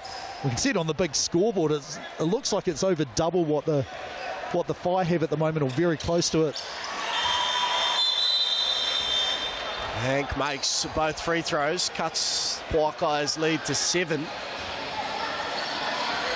Yeah, Whitaker in the most foul trouble of the Pouākai players with 3, but Dale, Jaeger and McGoldrick all with 2 each. Yeah, I did just check on the live stats. 13-6 the foul count, so it is over under half of the Whai compared to the Pouākai. Pull-up jumper there from Hall. Well defended by McDowell White. Bree Hall on debut, still finding her feet, finding a role in this system. You can certainly see the WNBA calibre, the potential there. It'll take time though. Yeah, definitely. And as Stojkovic said, she's been in a high-level environment for all of the playoffs the last month or so, but hasn't had a whole lot of opportunities actually on the court in games. So this is her first, consistent amount of minutes in quite a period of time. So he didn't expect her to come out and be absolutely perfect straight away. But yeah, as you're right, you can see the class there and the bones there for what she's likely to become as the season progresses. Team timeout called by Coach Stojkovic. And again, I hate to labour at this point, but they're getting pay down low. That Hannah Hank, Abigail Fogg matchup. Whitaker being on 3 fouls. Gone back to Hank once more, and she's just quietly accumulating. We're up to 15 points now, a game high, and that Pouākai lead was out to double digits, James. It's now back to 5. Yeah, well, the other thing is number of rebounds. So 2 offensive rebounds for her, 5 defensive, so 7 in almost half a period. But the number that I'll be looking at if I'm Stojkovic, she's drawn 5 fouls so far in the game here, which is, that's just showing how hard she's working around the rim and making people defend her, or else, even if you defend her, she's still going up and scoring sometimes, as we saw. Great crowd in, as always, here at Cowles. Love the basketball here in Canterbury. And the team, in for win number 3 of the season, themselves a serious challenger here at the Whai, the defending champions. Of course, you'd expect nothing less. There's Kirasome, Hank, Cowling, Schneider and McDowell White back out on the floor for the fight. Pouākai, it's likely the final possession. They'll go through Jaeger and McDowell White again. All over the defensive assignment. Kicks it to Dale. Extra pass, gets it off just in time, and that'll count. Morgan Jaeger, a wry smile. And Pouākai push their lead out to 7. Well, it ebbed and flowed there in that second quarter. What a great basketball ahead of us in the second half, but it is the home team, the Mainland Pouākai, who will head to the break leading 48-41 as we take a look at some of the key stats courtesy of the Chemist Warehouse. Hannah Hank leading all scorers with 15 for the Whai. Marina Whittle with 13, Esma Goldrick with 10. As we send it down to James Lisserman, he's got Morgan Yeager. A little bit high, but not as high as if this game was back in Tauranga. So how are you finding that the team, the three players that have come down here with Coach Stojkovic, how do you feel that you're performing so far in a game that the other team sort of knows how you play, you know how they play as well? Yeah, it's really fun. Like, I have so much love and respect for that club over there. So I think we're just trying to stick to our rules, play like us, stick to our stuff. So not really worry too much about what they're doing, but yeah. Okay, no, thank you very much. All the best for the second half.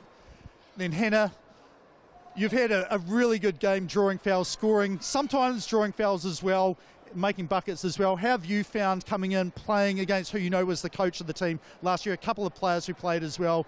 Has that played on your mind at all? Personally, I'm new here, so but I understand there's a bit of history there with the coaching.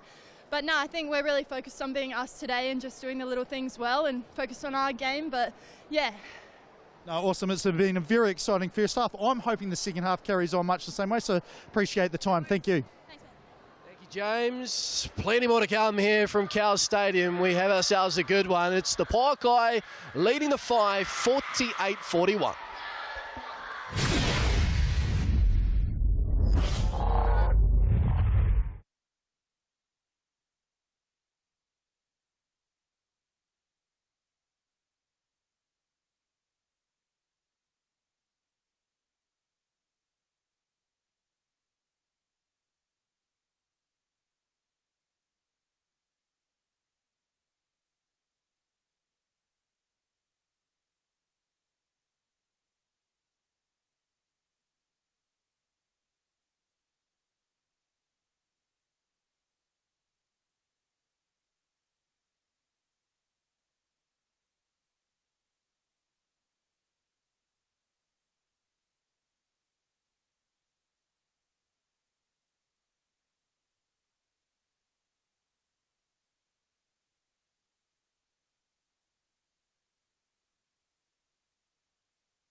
Stadium in Christchurch with the Pouākai lead the Whai 48-41. We do apologise for these technical issues for those who missed moments of that second quarter. It was a cracking second quarter, wasn't it, James? The Whai threw a couple of punches early, got out to a 7-point lead.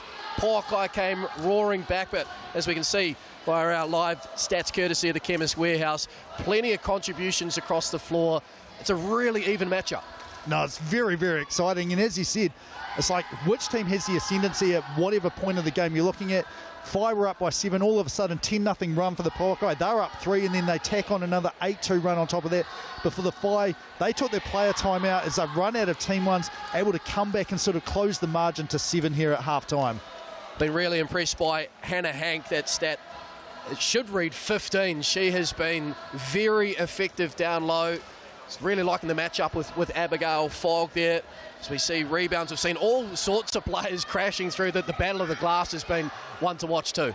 No, it has, and both teams are looking to, can we post up player X versus player Y and get an advantage there? It doesn't matter if they're a point guard, wing player or post player, they're both looking right at the rim. And we see assists there, relatively even across the board, as it's been bigs looking for guards, guards looking for bigs, wings looking for wings. Anyone is making the pass to the player that should receive it. Yeah, this is exactly as advertised in terms of two teams that know a lot about each other. There's the coaching, understanding, Stojkovic, Bennett, having worked together just last year, players having played for both teams as well over the last 12 months. Plenty of great basketball still to come here at Cowles. Fantastic halftime entertainment as well, the cultural performance too. We are being treated to a great one here on your Friday night at Cowles.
second half moments away here in this GJ Garden Homes Tauihi Aotearoa Basketball League contest. Opening up round 3, it's the Pouākai leading the 5, 48-41. One thing we haven't really talked about too much, James, I know you mentioned it there in the second quarter, but the discrepancy in the foul count. Just having a look there again at the box score, 13-6, 13 fouls committed by the Pouākai. Are you seeing a repetitive theme or anything emerging there on the Pouākai side that they can just make some subtle adjustments to show better pictures to our Bartercard officials? Not a whole lot. Like, I think they've been a little bit late sometimes, and like Kitasomi and Hank have done really good jobs attacking players when they jump a little bit out of position, and that's probably where they've had some fouls called that, you know, if there wasn't so smart an offensive player on the other side, they might have got away with. So it's probably just picking that spot to meet the player and intersect them rather than crashing into them or putting yourself at risk of them deciding that you are going to draw a foul here. A lot of faith still with the Pouākai on home floor. 58% of you at home involved in the good health mix and pick poll think they will get on and get the job done here in the second half. Do get involved if you agree or disagree. I suspect, James, this one's going right down to late in the fourth. I really hope it does. As we were saying off here, it is so much more fun to commentate a game between two teams which are pretty evenly matched, and especially these two which know each other so well in terms of this is how they're going to try and play, and these are the sort of shots they're going to try and get. It has been a lot of fun to watch and call so far through the first 20 minutes at least, and we've got 20 more coming up very soon. It'll be the Pouākai who will open things up. Just taking a look out, and Ezra McGoldrick starting the second half. Surprised to me, just held to 5.5 minutes in that first half. It did commit those 2 fouls as Hannah Hank.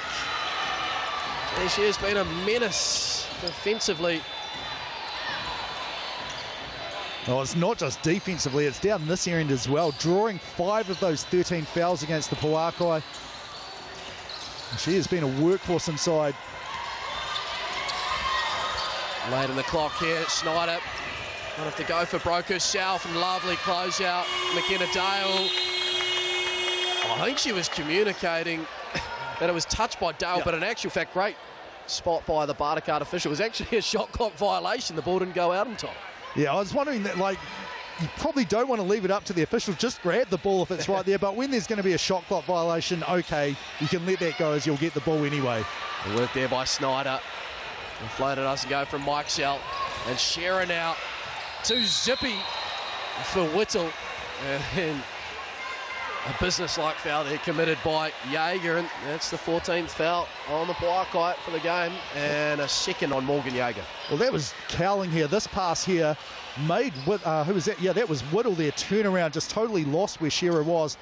Able to get to the rim so quickly. And then Jaeger, you're either going to give up 2 points or you've got to go aggressively there, and she does the ladder there. Whistle for her second foul. As we can see, Rogers in front of us, probably about to make a substitution in.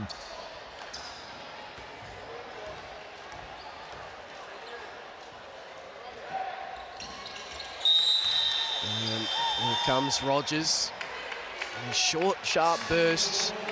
Not the official word from the Pouākai, but there might still be some limited minutes or minutes restrictions for Morgan Jaeger, averaging in around 21 minutes a game.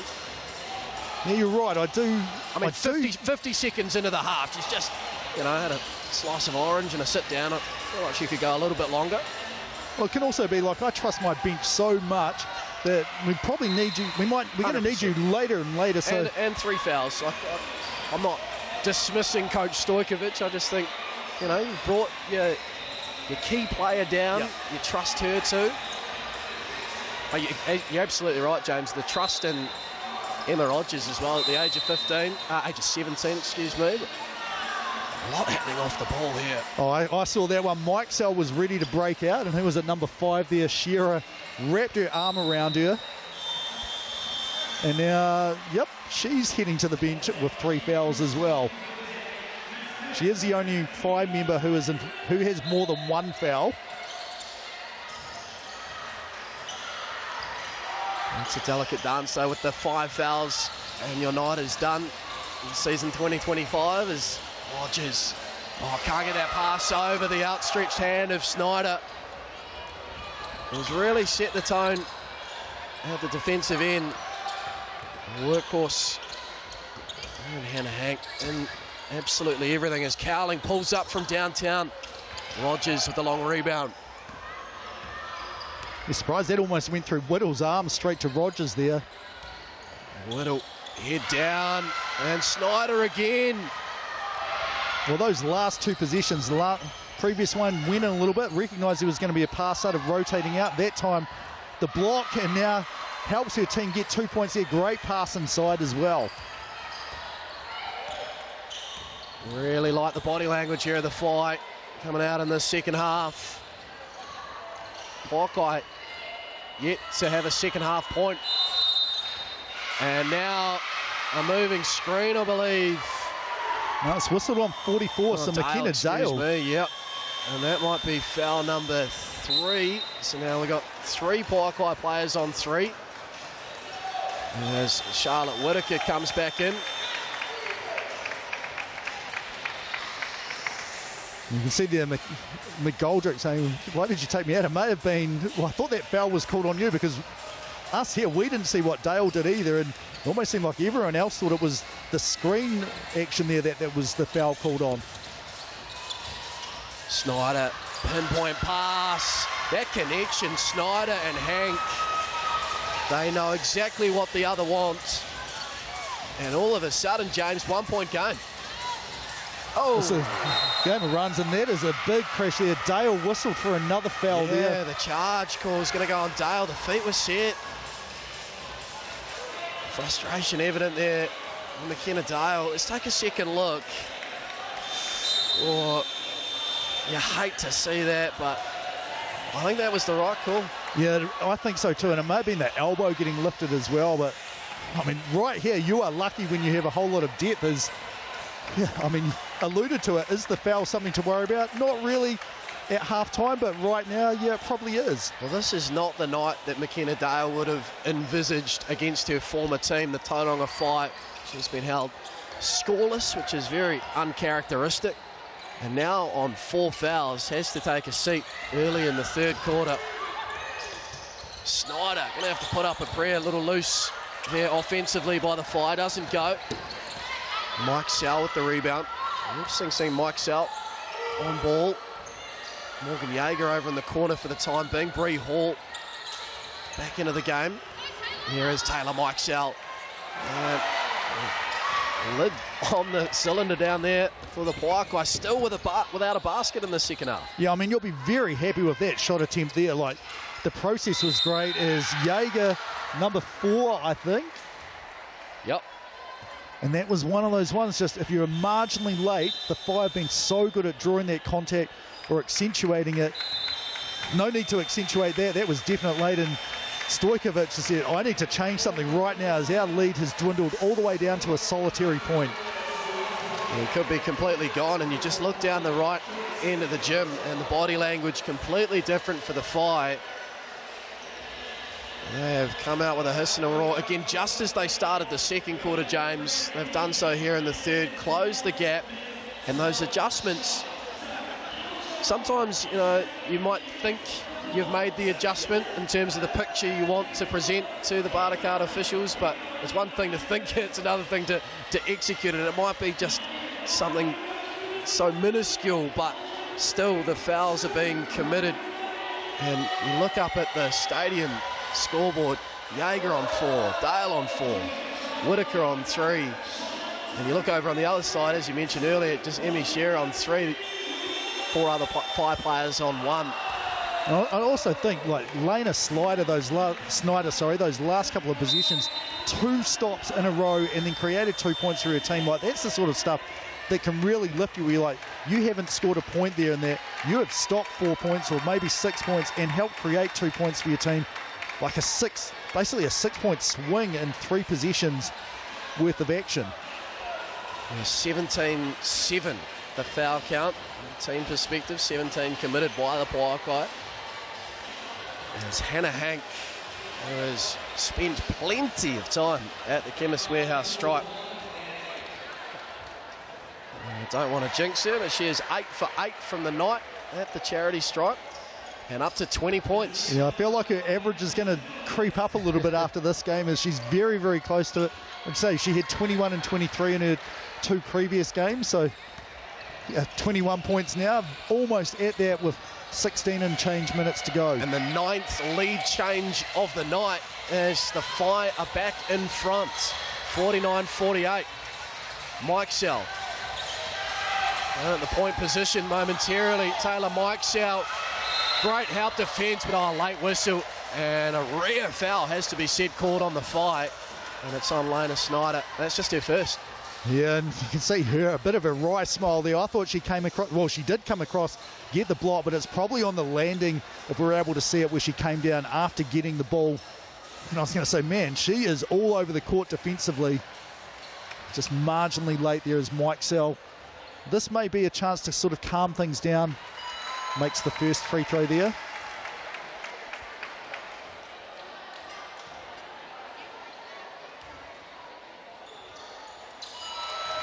And the Pouākai retake the lead. They needed that. Those are their first points of the second half. 3 minutes and 40 into the third quarter. And this is where it gets a bit harder after you've been whistled for all those fouls. 4 already, so you know one more and it's shooting regardless. But you can't stop putting an effort here on the defensive end of the court. Second chance opportunities. Hancock stays with it again. Hannah Hank doesn't give up on the possession. And what do you know? Another foul. Well, I think that's smart by her. Like, Whittle was right there. You'll see this in a moment here. Here's the shot. No, you won't see it in a moment. Anyway, Whittle knew that she kind of was in a precarious position there, let go of the ball there, almost ceding it to Hank. But then Hank was like, well, I'm not in a good spot here, so I'm going to go up and shoot because I know I've been fouled. And then that forced the official to make the call there. And what's that? That free throw was good, so now she has equaled her season average.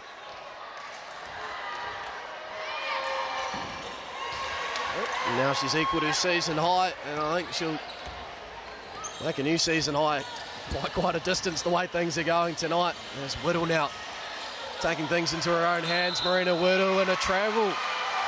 So the wins keep coming defensively for the Whai, and the frustration continues for the Mainland Pouākai. Yeah, well, my team that I coach, nowhere near this level, a lot younger. We're basically counting defensive stops, so that would be one there for Snyder. Single-handedly just walled up, played great defense there, forced a tough shot, forced the opponent into a travel even before that shot even got to her. McDowell White, her and Hannah Hank working in tandem. McDowell White pulls up from downtown. Oh, wasn't far away. Bree Hall, frustrating. I'm going to blame that one. Having made the multiple flights from Indianapolis to Christchurch, you're not going to feel right until a couple of days have passed, and she only arrived here this week, so I know she'll want to get acclimatised as soon as possible, but yeah, 30 hours is not unheard of to be in transit all the way from Indianapolis to Christchurch. They'll go back to Hank. Of course they will. Hannah Hank is having herself an evening here in Christchurch. 25 points now. And Fogg just got trapped a little bit high.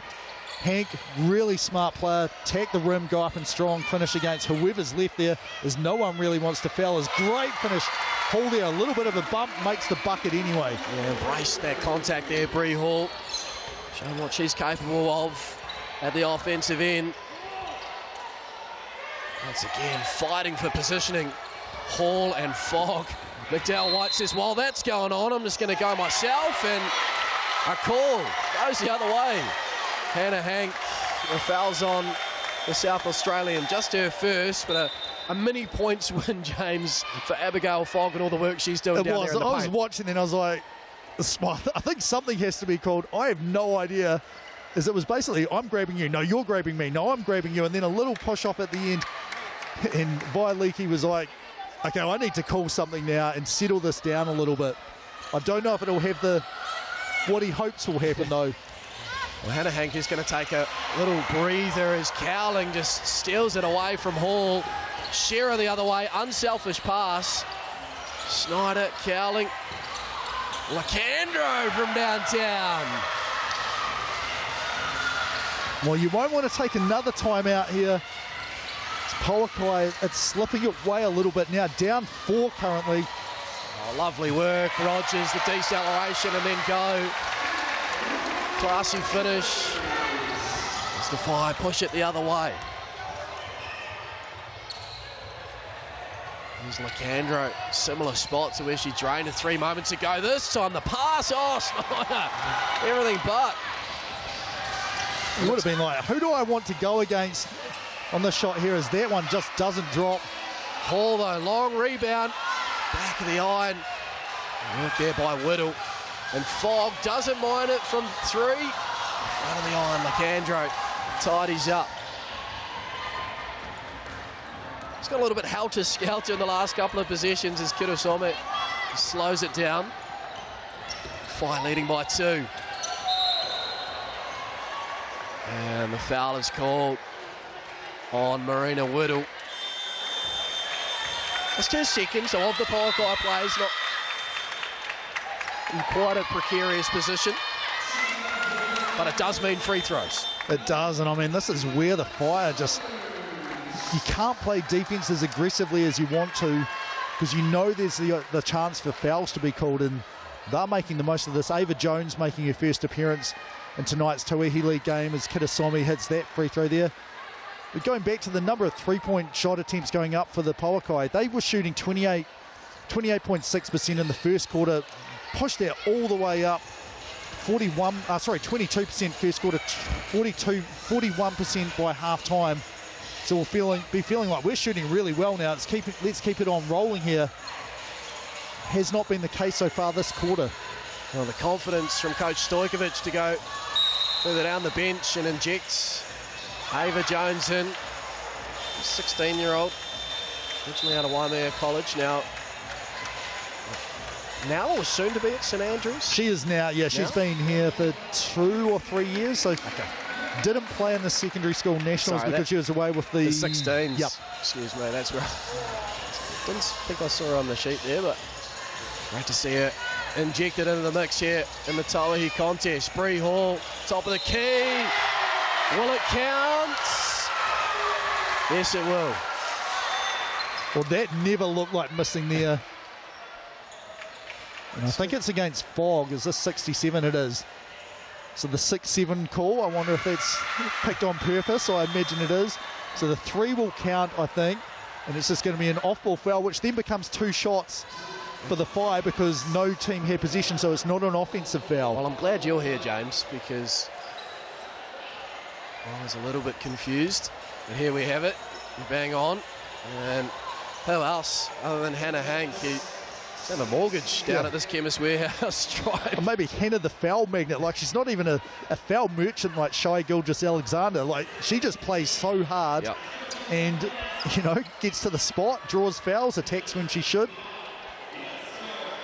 So now what? She probably has the, you know, Fogg drew 1 on her down this end. She's drawn 1 on her, but she's got 2 free throws from it. Finally a miss. Well, there are some Sal's pizza slices being waved in the background. I'm wondering if that's having any effect. Maybe just half an effect, as that one didn't look like missing either. Whai regain the leads. 3 to go in the third. Pouākai under the pump. Hall. Well, she made that 3 moments ago. A bit of a heat check moment. Order off the duck's back for Bree Hall. She won't stop shooting by the evidence of what we've seen here this evening on debut. No, definitely. And, you know, she'll be well aware of what my role is meant to be as the season progresses. So as soon as I can get up to doing those things, and that's being a defensive stopper and shooting and putting pressure on the team in transition as well. So she's going to let those shots fly when they're good looks. Speaking of letting shots fly, Hannah Hank now showing her range. 29 points. What a night it's been. You can see down this end, like, no let up as well. Fogg aggressively goes at her. She's ready for it. Snyder, another stop.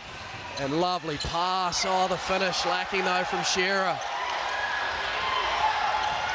Oh, McGoldrick unaware. Michaela Cowling fights back and gets the steal. Well, that's one of those things. If you're dribbling up the middle of the court, be aware that's where most of the defenders are going for.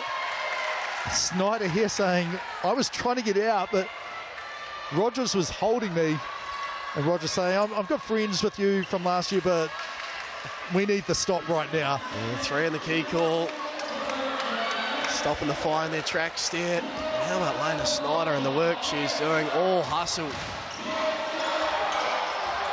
You need players like that. Like, who's going to do the things that need to be done that don't necessarily show up on the ball screen, on the box score? Gets another steal there. Here's Lee pass to Shearer. A little bit tough on that finish. Offensive rebound, no good. But look at this. The Fire putting in more effort. Fogg eventually comes out of it with the ball there. Everything but the finish at the moment for the Fire. They just got a little bit more energy and enthusiasm around those effort areas. I was just looking at the box score there. Like Elena Snyder has been credited with 4 steals, but it's all the tips, deflections, the other areas we're not seeing show up on the box score. She's at the centre of everything the Fire doing. There's McGoldrick though. Oh, and there's a bit doing on that play too. And it's an elbow, an offensive foul called on McGoldrick. Well, that's not going to show up as a steal, but that is another stop for her. We see here on the replay, the handoff, and you say like, yep, she might have fouled you afterwards, but we're calling the first foul there, which was a pretty clear push off there from McGoldrick. The hands possession back to the Fire. It's a minute and change to go in the third. And again, just feisty down low, and the officials. And that time it's actually on Rogers. I thought it was the Fogg Hank match up again. But it is Hank who's going to head to the line. We just about need 5 cameras here to look at each defensive player, and well, maybe 10 cameras and offensive player, like, so we're ready when a foul is called to know exactly where it happened. Hank, was this 30 points for her now? That is a 30 piece for Hannah Hank. Normal, I mean, this is so good for the Fire. Like, our player in the middle is so good from the charity stripe as well that, you know, normally that's like, who are people going to foul? Well, definitely not her, but she's able to draw so many of them, get there whether she's got the ball or in that situation without it. All of a sudden, the Fire all-time points high in a game record could be in danger. We'll get back to that in a moment as Taylor Mikesell, big-time bucket for the Pouākai. Well, you'll be so happy with that if you're Coach Stojkovic. Definitely don't want to take you a second time out of this half with a minute or so to go. You want to get into three-quarter time with 2 in the pocket, but it's got to be close enough that you feel like you've got a chance to come back. Hall, Snyder in front. Snyder dares her to shoot and gets the pay.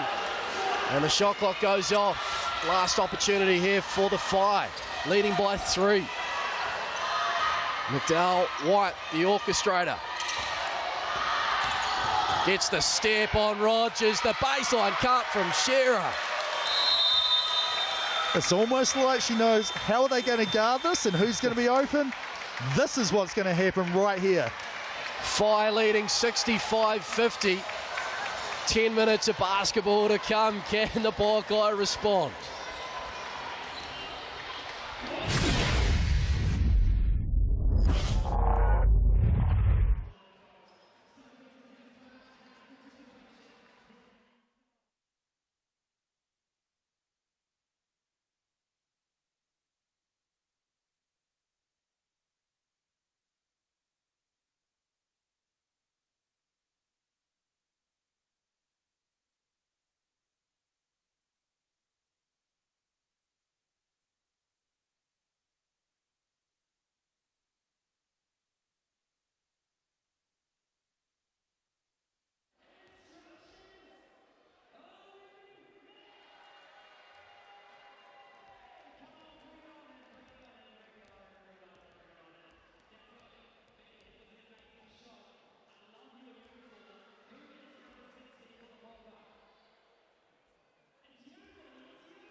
fourth quarter coming up here at Cowles. If you haven't already, get involved in the latest Sal's special, 20% off any large pizza with that online code on your screen, valid until Thursday. 65-50, the Whai on the back of a 24-12 third quarter. In control, but no, still a long way to go in this one.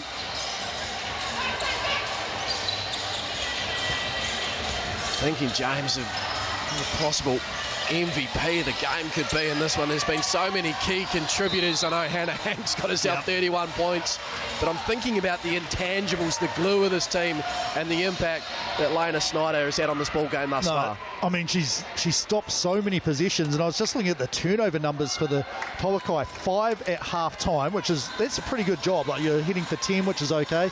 15 now after a quarter, so they gave up 10 turnovers there in that last 10 minutes, which is why all of a sudden they go from being up by 7 points to down by 5.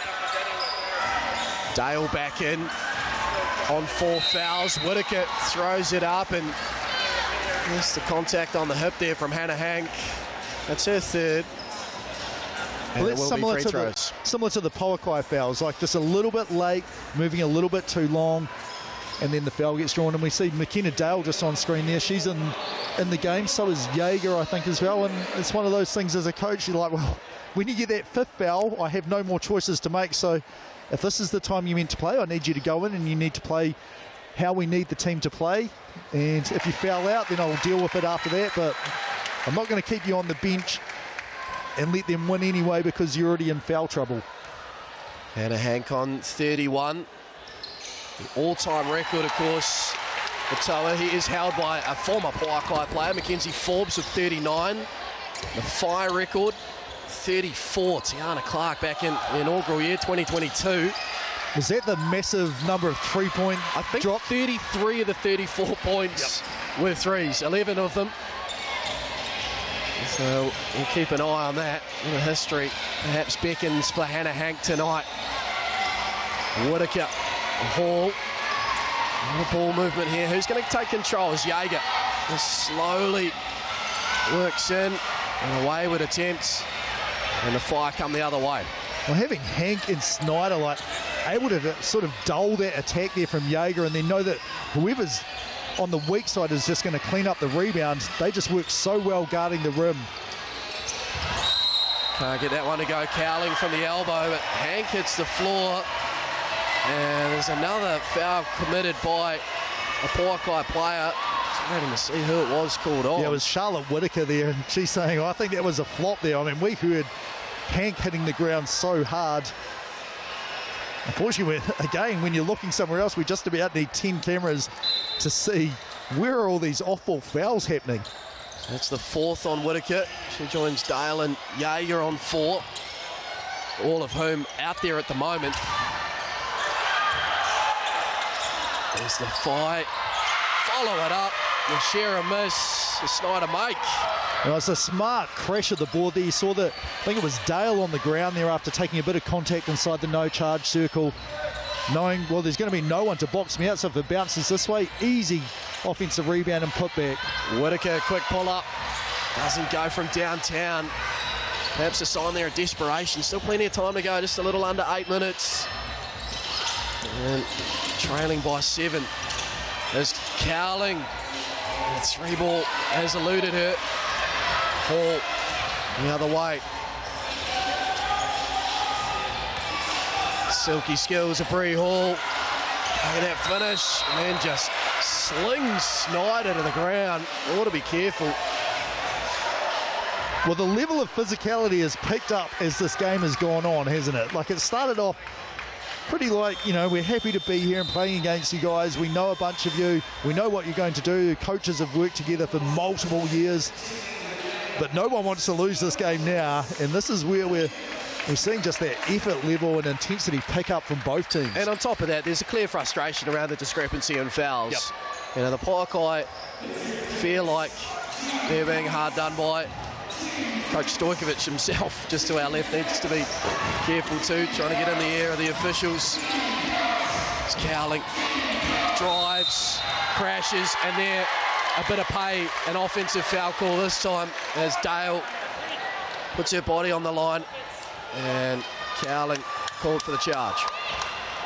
I mean, the only thing that might have been debatable there was she inside or outside the no-charge circle? Again, much better vantage point for referee Matt Bathurst, who can see that far easier than I can with screens and things in front of me, but she definitely got there in time.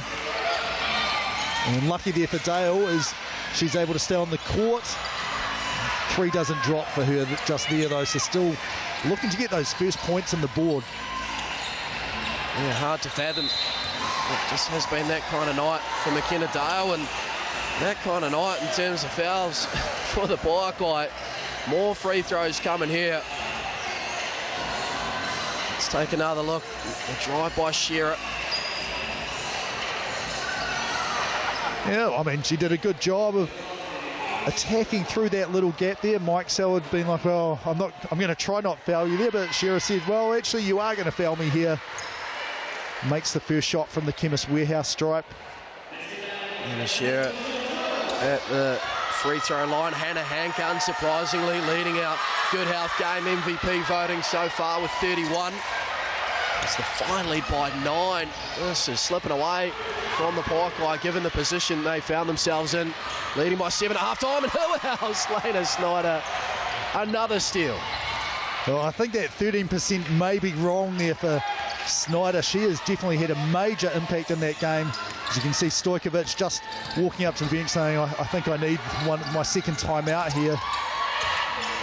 Cowling dancing down the baseline, and Snyder, again, body on the line, and commits yet another foul. That might be foul, the 5th foul of the quarter, so free throws from here on in. Let's have a look at that foul count. I believe it's going to be 26. And it's also going to be Whitaker's final action of the game here. That's her 5th foul. A little bit late there coming across the lane. And again, when you're late, you put yourself in danger of getting a foul, but you can't just give up open shots for the Fire. You've got to try and get there and recognise what they're trying to do as quickly as possible. There we go. Snyder's moved up to 25%. So that's what people are listening to us. Influencing the outcome, perhaps, as we take a look over at both teams. There's the Pouākai deep in discussion in a hole here, down by 9. And now, what do you reckon, James? Whitaker obviously out, Fogg on 2 fouls, so that you'd think she'd get plenty of run. However, the way that Hank was attacking Fogg, do the Pouākai look at throwing something completely different, going small perhaps, or is there too much danger in that as an option? I think there probably is, given, the Fire showed the first couple of quarters. We are happy posting anyone who we think has an advantage there. Hank already on 30-something points. What did you say? She had 31 points. She's more than capable of scoring against, Charlotte Whitaker against Abigail Fogg anyway.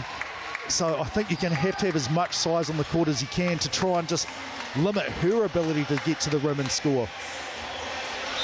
And now going to run with Fogg at the 5 spot. And what a performance this has been thus far from the Fight. They weren't far away against the Tokomanawa Queens for their opening game. Responded in a big way against the Hoi Hawk. And now a double-digit lead with 6.5 minutes to go in the 4th against the team led by their former coach.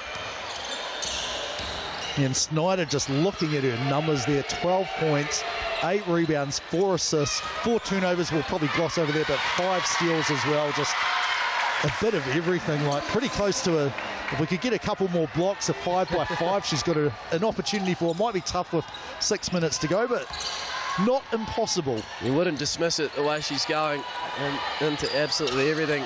Lena Snyder tonight. There's Hannah Hank now. Oh, gets the shimmy on Fogg, but a rear miss for Hannah Hank. And that's what the Pouākai needed. Dale the other way. And finally a field goal for McKenna Dale.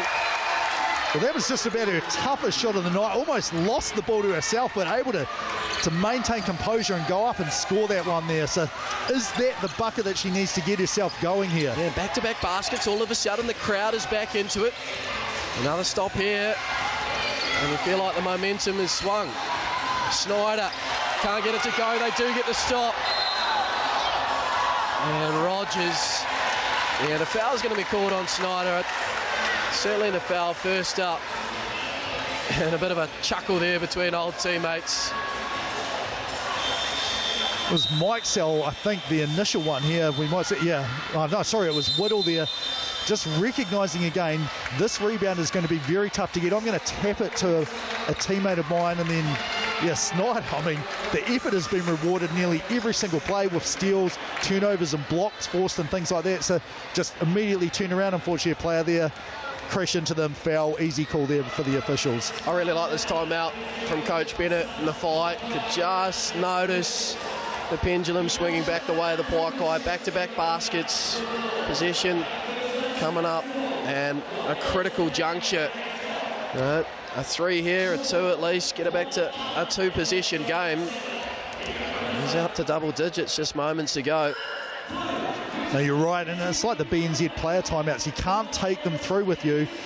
In his situation here, you can only have a maximum of 2 timeouts in the final 2 minutes of the fourth quarter. So this is, he's like, well, that's 3.5 minutes away. This is the right time to use my use it or lose it timeout.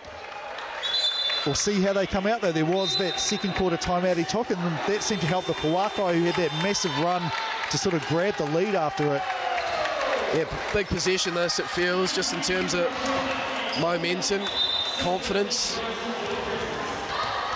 And Rogers in the point guard position for the Pouākai. Mike's out, Dale McGoldrick out there, and Abigail Fogg. What have they spoken about at the timeout that they're looking to execute here? Trailing by 7. Trying to get McKenna Dale free. Mike's out. Gets the switch. Hank late in the count now. Rogers. Oh, Fogg almost gets in her way. You're going to have to put up the pressure. It wasn't far away. Emma Rogers. And Snyder just smartly ushers that one out of bounds. Well, that's another thing. Will that sharpen the box score? No, but it's a winning play by Snyder there to help her team get another definitive stop.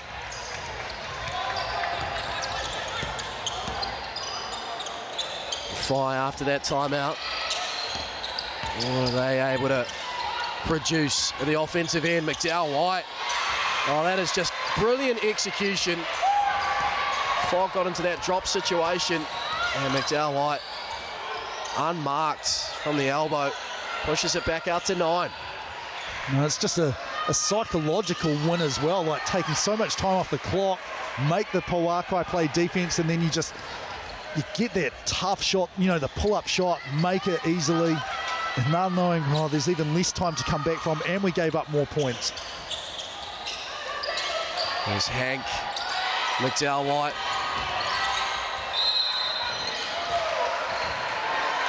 Gets another call. Great creativity though, and change different pictures from McDowell White.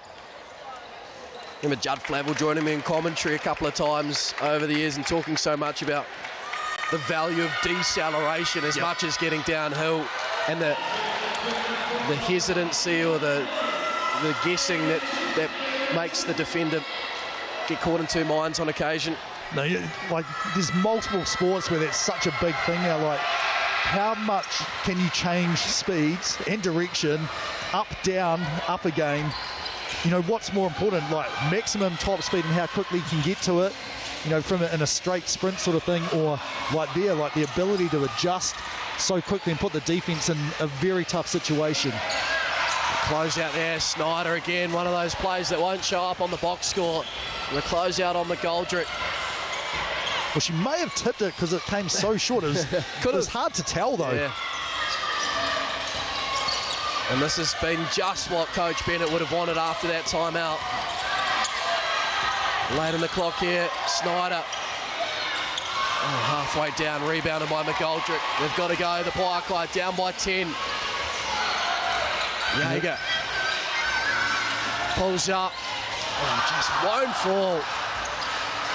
No, pretty good look there, and they had players crashing the board as well, so good court balance. You can probably afford to have a few more players, as probably the first mistake of McDowell White of the night there, not getting across the halfway line in 8 seconds. I'll tell you what, it felt like a very quick 8 seconds, but no, had to look up, and sure enough, yeah, hit 15. Yeah, it was 13 when she looked up at it. Eventually, yeah. But yeah, going back to the offensive, so what are the Whai likely to do here after they get a stop? They're probably going to walk it up, take a lot of time off the clock. So this is where you can send more players to the offensive glass, because they're probably not going to look to try and push as hard in transition after a shot. A switch there from Hank. He's going to stay with the Pouākai though, but time is not on their side, and just 5 seconds remain here on the shot clock. Needs to start now. They find Whittle, corner 3. That is just the lady you want the ball in her hands. And what do I know? McDowell White, the kick ahead pass, but it was Hank who created the lane there for Snyder. And a real fight for possession down low, and Whittle has come out already banged up there. Still can't believe Snyder missed the layup, but...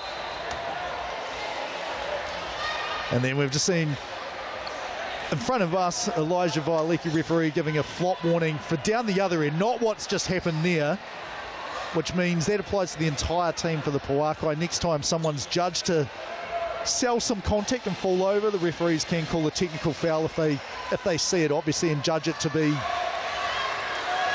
accentuated, I guess.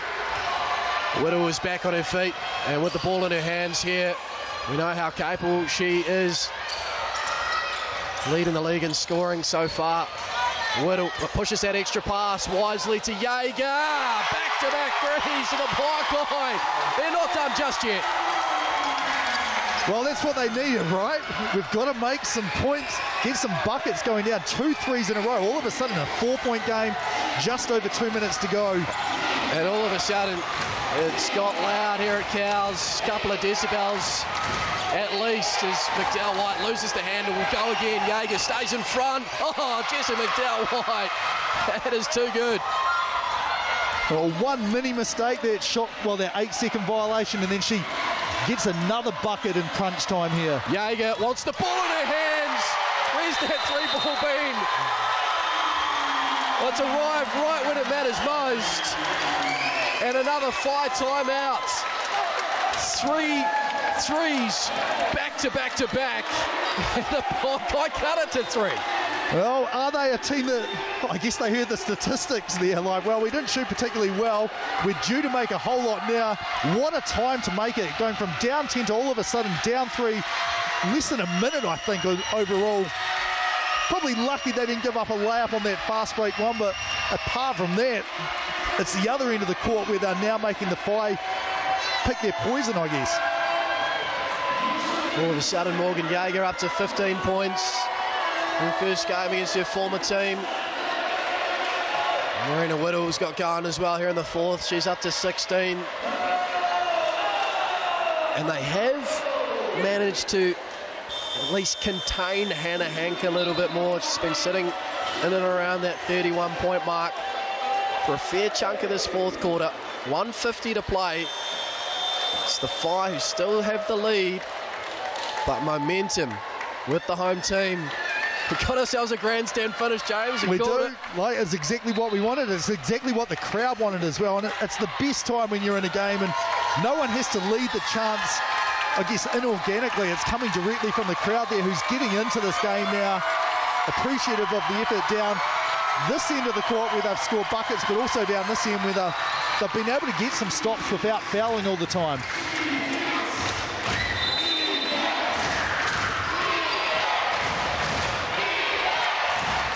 Bit of an inverted pick and roll there as Snyder brings it up with McDowell White setting the punch screen for her.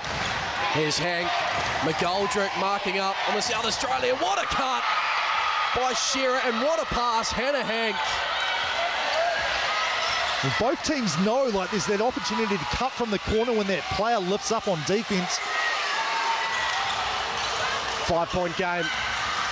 Where did the Pouākai turn to here? Jaeger will go again from downtown, this time away to the right. But a foot out of bounds. It'll stay with the Pouākai. McGoldrick rewarded for her persistence. You're not the worst thing in the world by giving up almost a turnover there. You probably should have had that rebound, but it does allow you to set up on defense. You're the team with the lead as well, so time is on your side here. You would like to get a stop if you can. Oh, the work of Cowling, and then the twinkle toes of Shearer. Big turnover. Great work defensively by the Whai. This is a big possession here. Like, this can just about put it away. A Whai score. Should be on, 2 possessions. Sorry, James. As Hank gets that move on McGoldrick. You got a piece of it, Ezra. Here come the Pouākai. Dale, wide open. Oh, front of the iron. Bobbles around. McDowell White. Oh, the outlet pass to Shearer. Whai just need to slow things down, and they do just that. Well, I think she was going to go to the rim if there was a direct line there. Saw one defender back. Smartly pulled it out to get some more clock taken off here. Snyder, the fight, might just call game here with a basket. McDowell White, downtown! Jessica McDowell White says that'll do. And the Pouākai call timeout. But big-time players make big-time baskets, and Jessica McDowell White has done just that. Wowee. Well, I don't know who my pick for player of the game is now. She's made the key plays on the offensive end of the court in these winning moments here, but it was Snyder who's just made such an impact on the game defensively, and then Hannah Hank, you'll see at the top of the leaderboard there, like almost unguardable this game. Yeah, Jessica McDowell White, for that play alone, deserves a little bit of love on the Good Health MVP poll. And she has shown flashes of that brilliance here late in the fourth quarter, coming up clutch. And the fight, you feel, James, it's a crazy game, basketball, but an 8-point lead, 21.7 seconds to go. We're venturing into Tracy McGrady areas here. I was going to say Indiana Pacers now might be, hey, we've seen multiple teams one team come back multiple times in this calendar year. Why not us right now? 21.7. Let's get a 3, let's get a steal, let's get another 3, and let's get one more steal for good measure after that. Easier said than done for sure, but this will be an ending to remember if something like that does happen. I know that they can reach out and touch it, just need to be squeaky clean here. It's Jaeger, Whittle, Dale, Mike Sell and McGoldrick make their way back out on the floor for the Pouākai.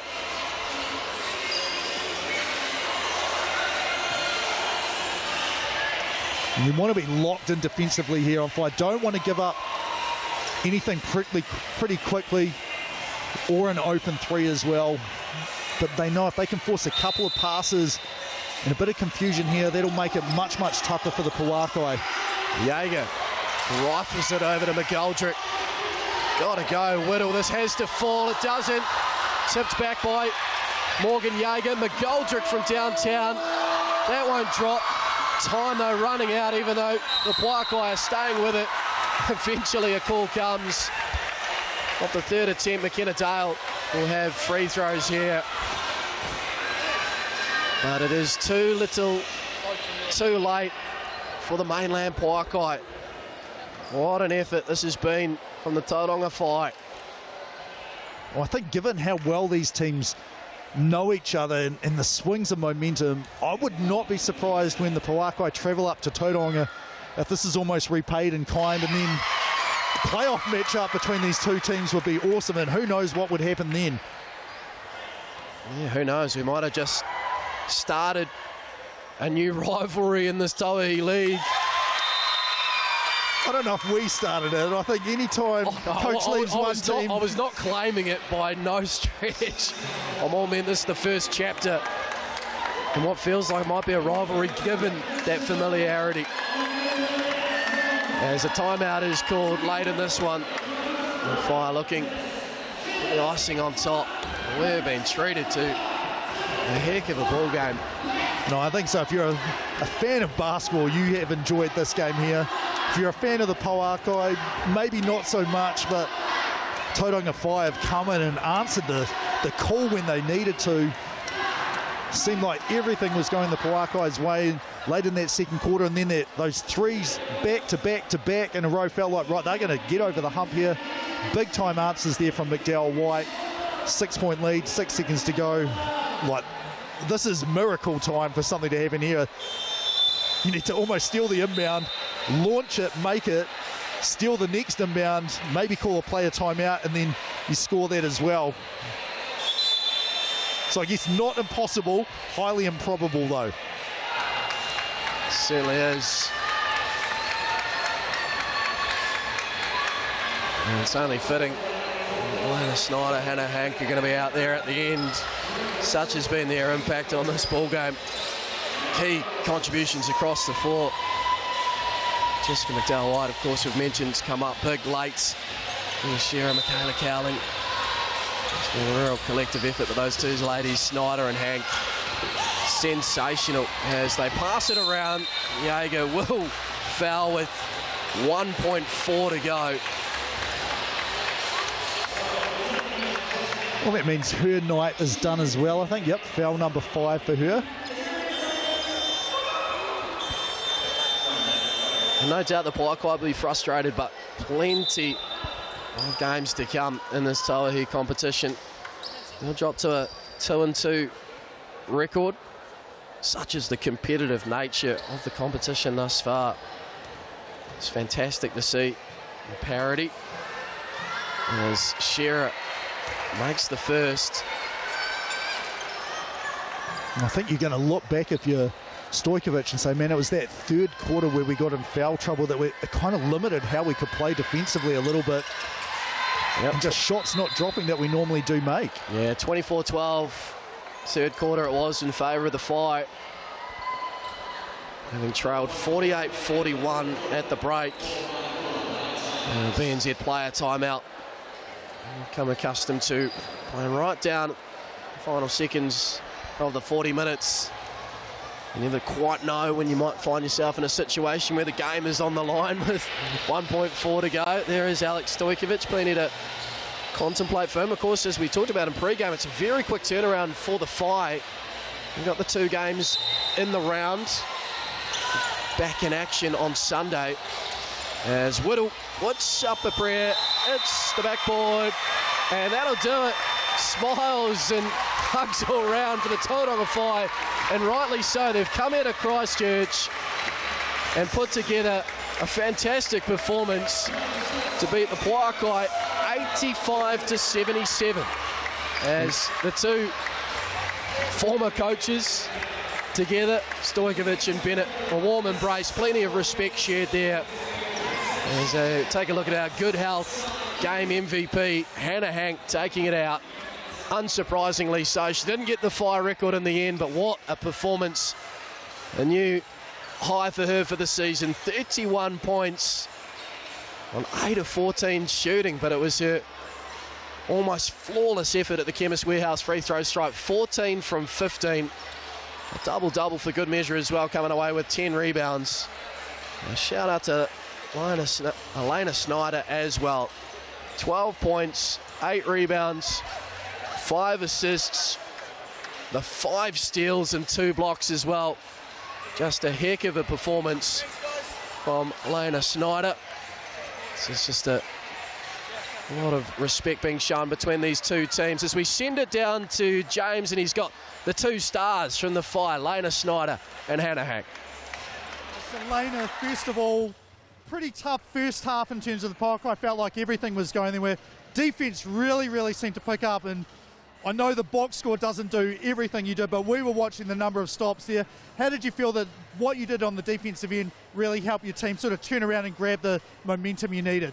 Yeah, that's what I was going to say. Defense really just creates momentum, and I think that really pushed our offense into making them uncomfortable, and we finally put them on their heels in the second half.